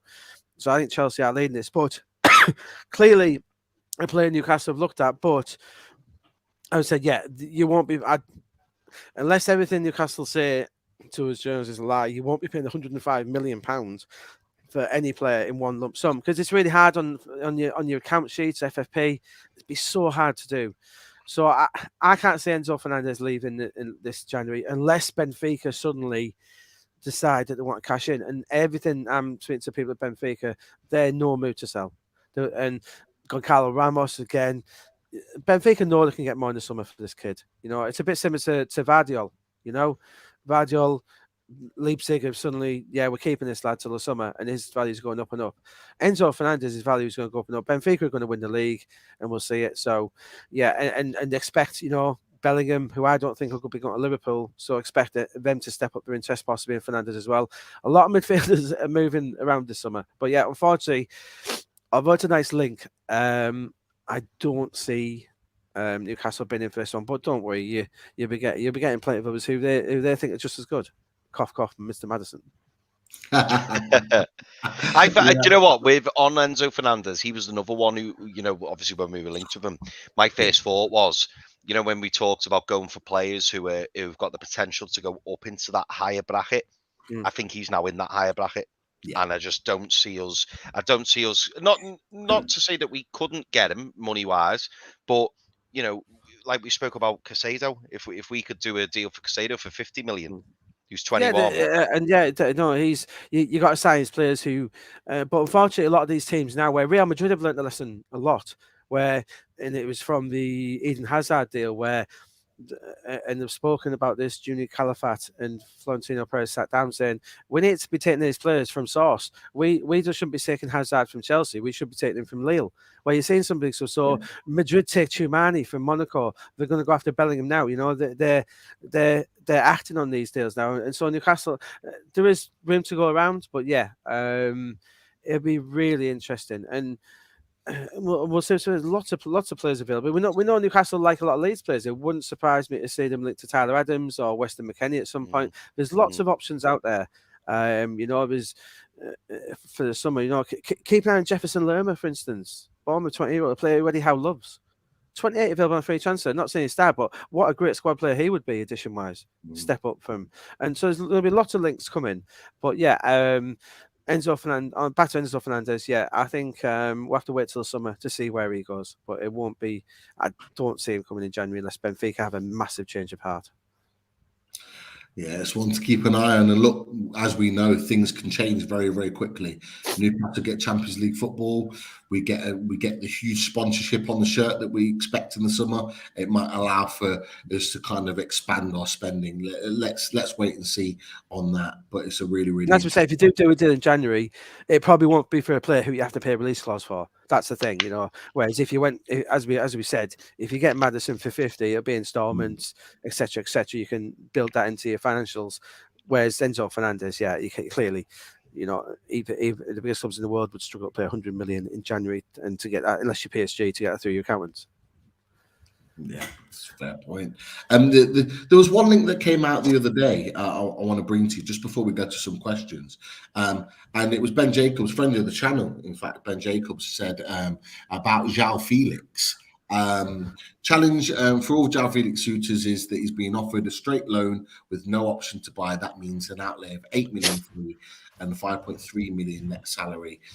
Felix offered to a number of clubs: Arsenal, Chelsea, Newcastle, and Man United and Villa. But a give is needed by Atletico Madrid to make the loan more appealing. Asking both of you guys, do you see Joao Felix as a genuine target for Newcastle? We've talked about the Madison. He is Joao Felix more of a kind of left-sided. He just played number 10 as well. Is he a player that you see coming to Newcastle, or is that just Newcastle being linked to a player because we can afford him? I think it'd be a very tough sell to Joao Felix, but he wants to go. Atletico are in a strong position. They don't just want to let him go. So what they're offering, Ben is right there. They're offering either a loan with no option whatsoever, or a loan with an obligation. So there won't be a loan with an option available. They're doing it either way. So if he comes, say if someone takes him on loan, scores 10 goals, and if you haven't taken the option, you're not going to get him back. That's what I look at. But he's on a lot of money there. They paid an awful lot of money, 120, 130 million pounds for him. It's the same reason Newcastle like Pulisic. Pulisic is on a huge amount of money, on over £220,000 a week at Chelsea. And obviously Newcastle are challenging Chelsea now, so that's probably another issue there as well. But for some of these loan deals, they really are expensive. And I think, Newcastle Mendes, as he did with Ronaldo, he's let Newcastle know it's not the options there if you want to talk, etc. Newcastle are now in those. When we talk about a dozen teams in Europe who can afford players, Newcastle they're probably being CC'd on these emails now. They're in the conversation, but. Yeah, Joao Felix, it's a really, really tough one. And I just we'll touch on Kvaratskhelia in a minute, but he's safe to say there's more chance of getting Joao Felix. But he wants to come, he wants to move. He's not happy there at all. So if Newcastle really, really wanted him, they could do it. But do you want to sign someone with that obligation and he doesn't do anything? It's a hugely risky deal. Chris. Joao Felix, do you agree with Graeme with his opinions? Difficult deal to make. Would you take him?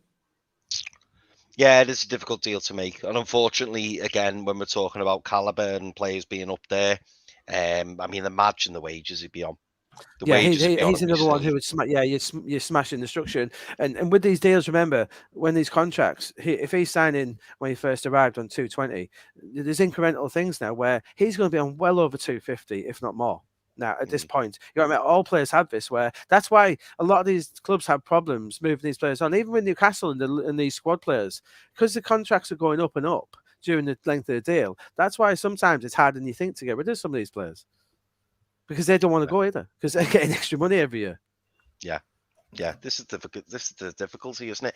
I mean, it does sound. Yeah, do you know what? I'm going to say no, and I know it sounds mad saying no to Joao Felix, who was a fantastic player, and he's at a good age as well. But I don't know. No, I think he's reached that pinnacle, and again, I think he would see a move to Newcastle as a step down, and I don't think that's necessarily a good thing. I wouldn't take Joao Felix. People may think I'm mad saying that, but I wouldn't. Not mad at all. We're looking for players that are going to fit the system, fit the club, fit the squad, be the right fit, for us. And no matter how high profile the player is, we had the conversation about Cristiano Ronaldo, and every Newcastle United fan was like, "No, we don't want that type of player at this club right now." As a high profile player, of course, most clubs would want Cristiano Ronaldo, but actually, for what we're building, not the right fit. So, not wrong at all with regards to that. That's for sure. Now, one player that has been talked about, and I think I've starred a question actually. It's from Kian. And it said, just now, apparently Newcastle representatives are in Brazil to finalise a deal for Matheus Franca. So I think you'd mentioned him earlier on, Graeme, with regards to a player that we were looking at and potentially doing a deal.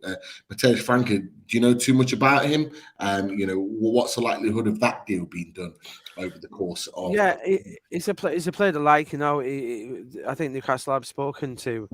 It's Flamengo, isn't he? He's potentially available, but no, I think the thing with him is he's got a lot of admirers. I think Flamengo are in two minds about selling him. I don't think he's going to be that cheap. But yeah, there's a few clubs who want him, and he's more of a striker as well. I'm not sure about this one. I think he'd be. I think he would fit in, but to ask him to come in January, I think it's a huge. It'd be a huge ask. To come into the Premier League as well.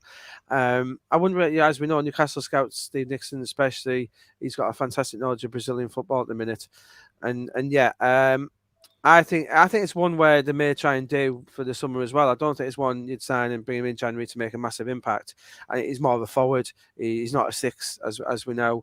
And there's other teams in for him, we know Porto in for him, Benfica we've heard as well. So yeah, a tough one. I think it's doable, and then we know they like him, but I'm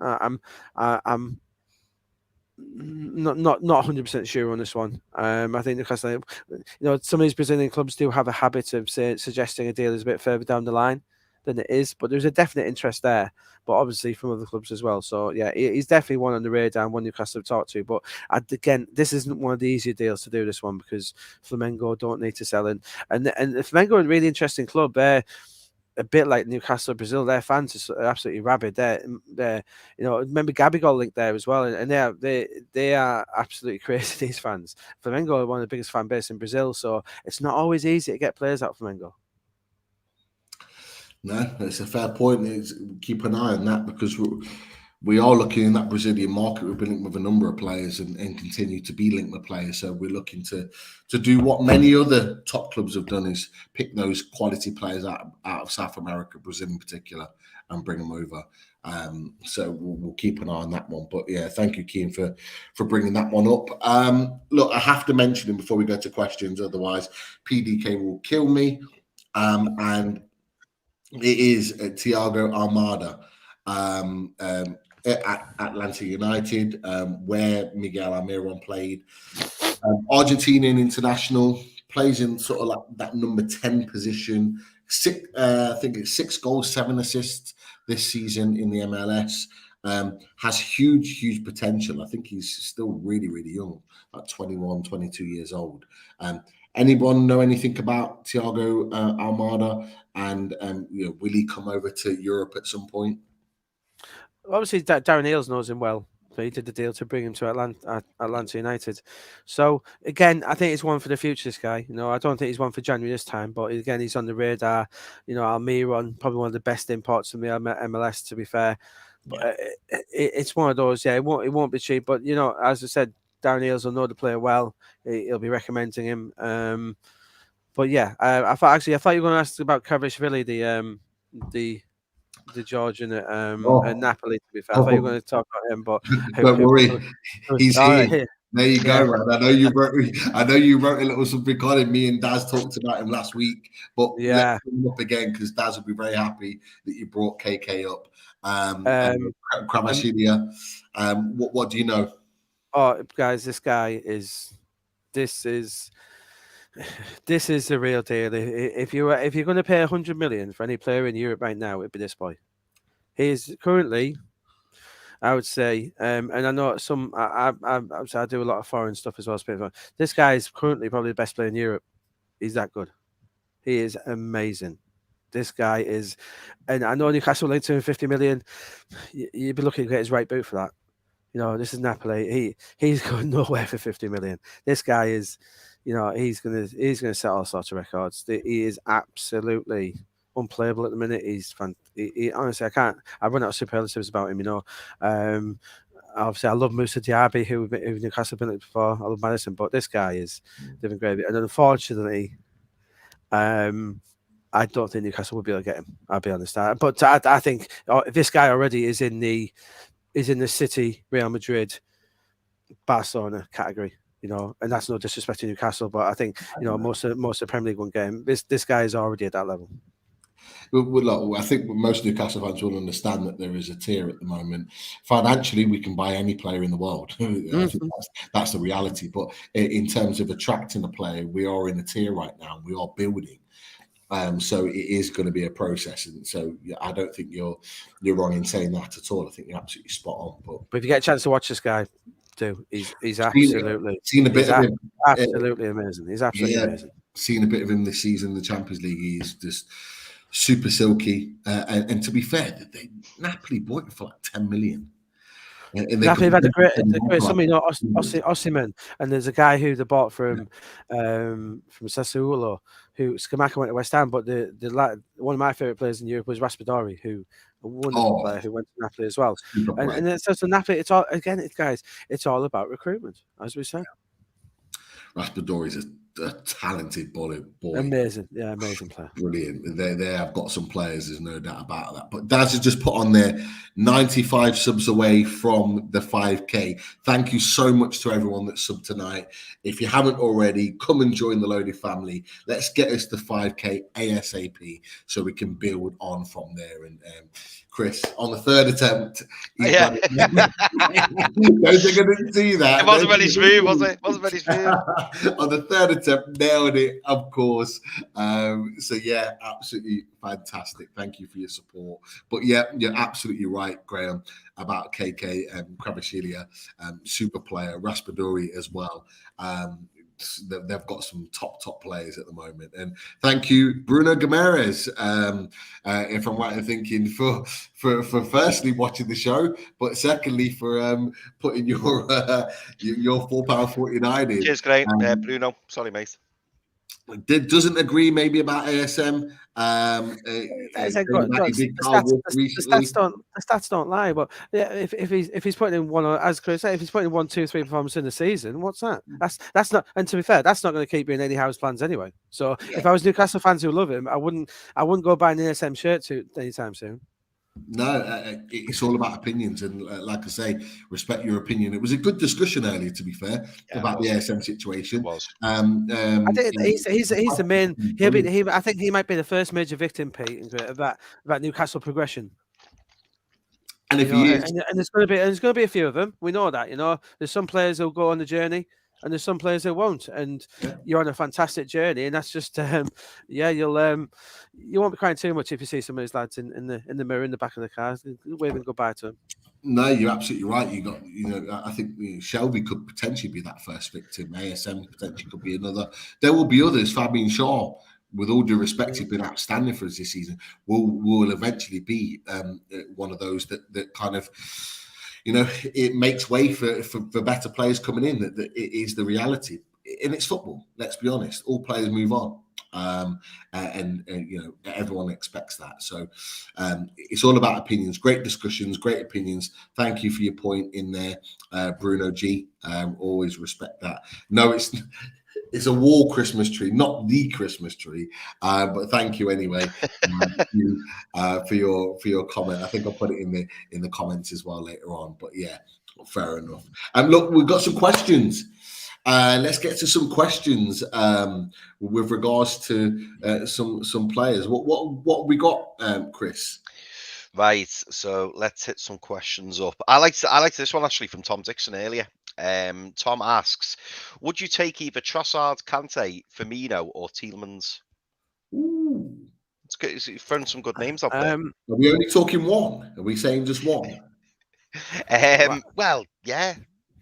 Well, you wouldn't take Kante off Firmino because, as we said before, for the same reasons, players who are on the slide in the latter stage of their career and huge money.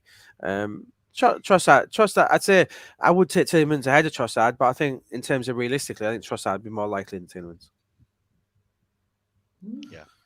Yeah. I feel the same way. I really like Kante as a player, but mega wages. Probably again hit that top bracket. He's done it at Leicester, he's done it at Chelsea. If you get to that point now, if a player isn't good enough for Chelsea, then why should Newcastle buy him? It's a good point. It's a good point. Yeah. I know Firmino's probably a bit like a Marmite character. Some people probably love him, and some people probably aren't that enamored with him. I'll be honest, I'm the latter. I'm not saying he's not a good footballer, but again, his numbers don't impress me as much.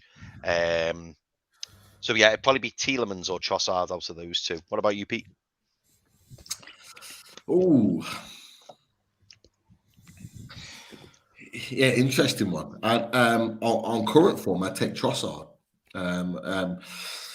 I just think he's just had an unbelievable season. But over the course of what's been happening over the last couple of years, I'll probably take Tielemans.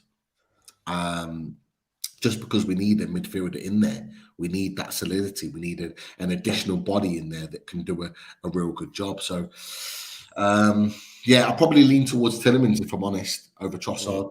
Trossard's a fantastic player, but Tielemans, I think, is a little bit younger. Am I right? Is he a little bit younger? I think he might be a little bit younger. Yeah, maybe just a touch younger, yeah. I just think he'd be a great foil for that midfield. And let's face it, Leicester are not having a good season. I'll just throw this in really quickly. But Eddie Howe, getting him in the training ground and working with Tielemans can only improve him. It can only make him a better player. Yeah. This is a question from Daz. And Daz asks, any truth in Bruce to Norwich? Can't be true. Poor Isaac Hayes. Good old Daz, I love it. Is that Steve Bruce? He's been linked to it. I don't see him. I think there's a few other names in there from what I'm hearing. Like Russell Martin, etc. But I imagine they'll consider him. Remember, he's a Norwich legend as well, from his playing days. And but yeah, the job he did at West Brom was particularly poor. So I can't see it personally. I hope for the sake of Norwich fans that it doesn't happen, Graeme. I'm not going to lie. It was linked today. It was linked today. They've been in touch with. It does have generally a good championship CV, but yeah, the job he did at West Brom wasn't. Although I'm sure he would argue that the players brought in weren't of his picking, and I say it comes back to recruitment again. True. Big shout out to Tom Dixon. As we just had Dom on. It's Tom's birthday today, so congratulations, Tom. Happy birthday, mate. Yeah, absolutely. Tom's asked to be a mod. He put in it earlier in the chat, so we'll have to see if we can sort that out for Tom. Well, it's a yes. There's only one Newcastle person in Newcastle we should be giving a shout out today, and that's Michael Carrick, currently taking Middlesbrough to a 2-1 win at Blackburn Rovers. Long live Michael Carrick. We love our Geordies. We love our Geordies. And Jonathan Woodgate's the assistant, isn't he, Graeme? Yeah, he's in the backroom staff. Yeah. Yeah. Oh, very good. We've got a few Lee Catmull in the background, so we've got a lot of former players actually. Yeah. Fair play. Yeah. Good. Well, happy birthday, Tom. Hope you're having a great day, mate. Next question. This is an interesting. These all seem to be off Tom. Sorry, Tom, putting you in the spotlight here, mate. Question for Graeme. What's your thoughts on Lucas Paqueta? He seems unhappy at West Ham. Do you think he could move on? No, I think the manager's more likely to move on than him in the next month. If anyone watched the 12th Man show yesterday, we had Dan Lawless, who's from West Ham Fans TV, which, if you haven't seen the short story of his reaction to West Ham firstly scoring against Arsenal and the 3 goals after that, is an absolute joy. And it's unreal. It's brilliant. But yes, we had this conversation on the 12th Man. So if you haven't watched it, go back, watch Dan Potts' channel. Dan Potts is coming on to away days with us to preview the Arsenal game on the 2nd of January. So he says he wants the manager out. He wants Moises out. I raised the point and I said, in the Arsenal game, Lucas Paqueta did not look like he wanted to be there. He did not look like he wanted to be at West Ham United Football Club. And that is a huge surprise for me. Massive surprise. And I think the manager he's not the right manager for Scamacca and Paqueta. He's not the right manager. Absolutely right. I agree with you, Graeme. 100%. This question's coming from Dave Carmichael. Again, an interesting one. Do you think we are about to revise and increase the wage structure? Short answer is yes, and I think you'll see it within the next few months with Bruno's new contract. Yeah, it's a good show. Yeah. Is that a little exclusive there? You think it's going to be done very soon? Before the end of the season. He's happy. He's strike while it's hot. He's given birth to a little Geordie. He's couldn't be happier. Now's the time to do it. Great.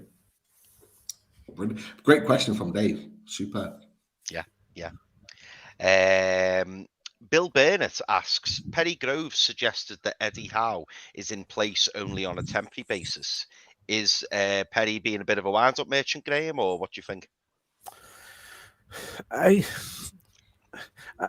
He's a little bit maybe, but as I said to you guys, when you raise expectation levels, he's going to have to live by the sword, and he might end up dying by the sword, because Eddie Howe, they are far ahead of where they thought they would be. If he gets them in the top 4, then with that squad, the pressure's going to be huge to keep him in there, because then if he gets Newcastle in top 4 Champions League and then it's 10th at Christmas, he'll be gone. That's just football. Yeah, we love Eddie Howe. He's had a new deal, but think of the managers who will be circling for that Newcastle job, etc. And Eddie Howe is doing a wonderful job at the moment, but I wouldn't say it's on a temporary basis. It's his job to lose, but I'd say the marker he's setting himself is very high. Yeah, no, I agree with that. Steve Ingham makes a good point. This isn't really a question, but a good point following our number 6 CDM discussion when we were saying, anyone else remember when we replaced Clark with Batty and how our progression from the back slowed? Leave Bruno where he is. Which I thought was a good point. I think in that 3, I think that need for the number 6. I don't think it's as pressing as some make out. I don't think it's maybe another box to box man, but the way Joe Linton covers the ground, and I think and Madison would be in that 3. I think they want legs in there, if anything. So yeah, I'm not completely sold on this number 6 sitting behind Bruno or something like that. I possibly agree with that. I think Bruno as the quarterback works very well. Yeah. Tom Dixon again asks, question for Graeme: would Newcastle take anyone from the Championship? Now, Graeme, no disrespect, but you probably know far more about the Championship players than what we do at this present moment. Is there anyone in the Championship who you look at and think, do you know what, they're not going to be here much longer? Not just Middlesbrough, but anybody else? Yeah, we've got a pair of very good wing backs, Isaiah Jones and Ryan Giles, and lad on loan from Wolves, exceptional. The crosses he puts in, he's outstanding. They're both very much modern day wing backs, where they're more wingers than defenders, but such is life in modern day football. In terms of Championship, I think Newcastle don't particularly need him, but one I'd take a risk on would be Ben Bertrand Diaz. I think he's an outstanding player. He's still only quite young. You get him quite cheap now. I say cheap, over 10 million, but he's on a free transfer in the summer. He's outstanding. Victor Gyökeres is an outstanding striker at Coventry. A lot of teams looking at him. Again, not a particular need for Newcastle in that regard. I think, and there's one player Newcastle have looked at who they do like, is the boy Alex Scott at Bristol City. He's a very good young player. Yeah, he was linked in the summer. I remember we did talk about a lot of transfer show. Do you think the João Pedro deal's over, Graeme? The thing with Championship is, it's not a bargain hunting ground. You're having to pay. Like Guy Corres, if you go for him, 16 million to 20 million. The Championship's a very tough place to buy for Premier League clubs. It's not cheap. It's unless you're getting someone outstanding, it's a very tough marketplace to operate. João Pedro probably depends on what fits promotion. If they go up, there probably isn't a need for them to sell. Yeah, that's fair. I know we discussed this briefly, lads, but it's just going to put a slightly different spin on it. So Leon S says, we're linked with a lot of unknown players. We're linked with a lot of known names, but with Dan Ashworth on board, shouldn't we expect unknown players for the first team coming through the door? Now, I know we were talking, weren't we, about Dan Ashworth being brought in and potentially, we're not going to be looking for these £4 to £5 million gems necessarily, but we may be looking at the 30, 40, 50 million pound players. But have you heard any names, Graeme, who are like more lower price players who maybe aren't as well known that perhaps have been linked in, like another Grand Qual or anyone like that? I know Frank has been the latest name. I say because of the modern day we live in, Andre Santos was suddenly, after 6 months, a player we knew all about. When it was first linked, we didn't know anything about him. The same as Franca, and and obviously Dan's just been brought on board to, he's at that different level now, where I think we will see some of these £4 or £5 million players. I think Newcastle will be looking at lower price players and bargain ones. I'd be surprised if you don't take Chris Rigg from Sunderland, the young Geordie supporting lad who been likened to Brian Robson, a lot more people have seen him than me. Outstanding young player. I think you might get him in. But I think it'll be all around the club. There'll be some shocks. There'll be some, if you see like Thuram at 10 million, it's these sort of deals. It's all about recruitment from top to bottom. And there'll be plenty of deals that we don't know about. But such as when we see a player linked, we have his biography written within 24 hours, don't we? So there's not many surprises out there now. Yeah. And that's pretty much it. I mean, Chris Dawson asked us to name our top 3 wish list. I don't know. It's difficult. I mean, for me, I'd probably say, just throwing names out there, I'd probably say Madison, Diaby, and probably Manu Kone. They would be my 3, but then obviously, I acknowledge that Graeme was saying, Graeme's mentioned Skriniar, who I think would be incredible. Harrison Ashby's been mooted as the understudy right back to Kieran Trippier, who sounds like he's got a fantastic career ahead of him. So many names, but I mean, Pete, other than Madison, is there any names that you kind of look at and go, "Ooh"? Yeah, there is. I mean, look, we've talked about him. Marcus Thuram, I would like him. I would like him at Newcastle. I think you can get Marcus Thuram and James Madison in the same team, personally. And if you can't, I think you could. But even if you can't, I think for them to be added to your squad would be massive for Newcastle. And then you've got the potential of a potential number 6. And if you're asking of a wish list, not thinking about how much you'd have to actually pay for these players, Moises Caicedo would be the one that I would go for right now, because he's got that, albeit only a short period, but Premier League experience. So they're the guys that I would go for. Moises Caicedo, James Madison. Marcus Thuram. I think there'd be two or three excellent signings that would add to our squad. The one I'd suggest for you guys, two actually, Moussa Diaby, player I love, player Newcastle love, I'd say him. And player who shot at the World Cup, who would fit in outstanding in that midfield, Yunus Musa from Valencia. Okay, Yunus Musa. Keep an eye out. Keep an eye out for that. That's for sure. Right, let's get to the sponsors before we round up the show. But some fantastic points and questions in from everyone in the chat tonight. Really, really appreciate everyone's support with regards to that. It's been absolutely spot on. As always, and fantastic sponsors. Thank you to Shyburns, www.shyburns.com, for all your support with Shyburns, who are huge supporters of all things mental health. So get involved with regards to Shyburns, and of course we have our away day selection. And Ray has been sporting the away day selection on there, so get involved in that. Jordan Mick as well with the hat selection too. So get involved with all things Shyburns.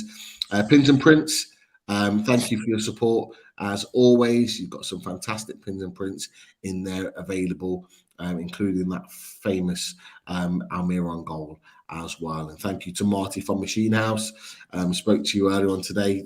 Great to see that your support is continuing with regards to Loaded Mag NUFC, and Dean as well from the Geordie Rise. Brilliant sponsors as always, continuing to sponsor all things Loaded Mag NUFC, and you can see their quality gear is available. Well, you can see it there, 20% still off, and you can get all various different tops available, as Uggy is demonstrating on the screen. And you've got Russ, who's been in the chat all night, supporting all things Loaded Mag NUFC. Great to have you part of the channel. And the radiatorshed.com, get involved right now. And we've got Graeme in the doghouse in jail right now, as you can see on the screen. And of course, just a quick run through, deliveries direct, and is included in the price to mainland UK. They provide top quality materials made for plate steel, providing longevity, all designed and manufactured in Italy. Aluminium rads are very environmentally friendly and are perfect for heat source pumps. They offer a home survey service and will install if required.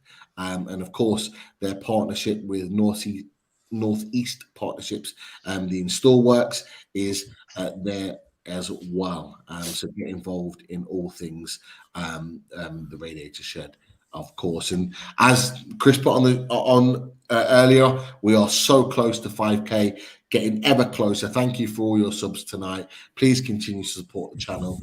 And whilst you're there, you can only do it on laptop, but come and join us as a Loaded member, approaching that 100 Loaded membership. So $1.99 a month. Click that blue button and come and join us as a Loaded member. And of course, all shows will be added to Spotify and Apple within 24 hours of the show taking place. So get involved there as well. Brilliant stuff from all things Loaded Mag NUFC. Chris, there's been a lot of talk about a potential song that could be sang on the way out before we say goodbye to Graeme. Is there a song of your choice? There's been a few muted tonight. I might leave everyone hanging. Not to say I won't do one. I will do one. But I might say for the first signing, let's do that. Okay. Maybe New Year's Eve. Maybe New Year's Eve. I could do it then. I don't want to put Graeme through that. You know what I mean? We want him to come back on. I'll confirm I won't be on the New Year's Eve show if that's the thing. Yeah. You don't want to see that. You don't want to. No. Well, actually, I won't, because I'll be at St James's Park, guys. So you will. Yeah. And hopefully you see Newcastle win comfortably and we get 3 points. But look, lots of people putting in the chat with the he's from Blythe.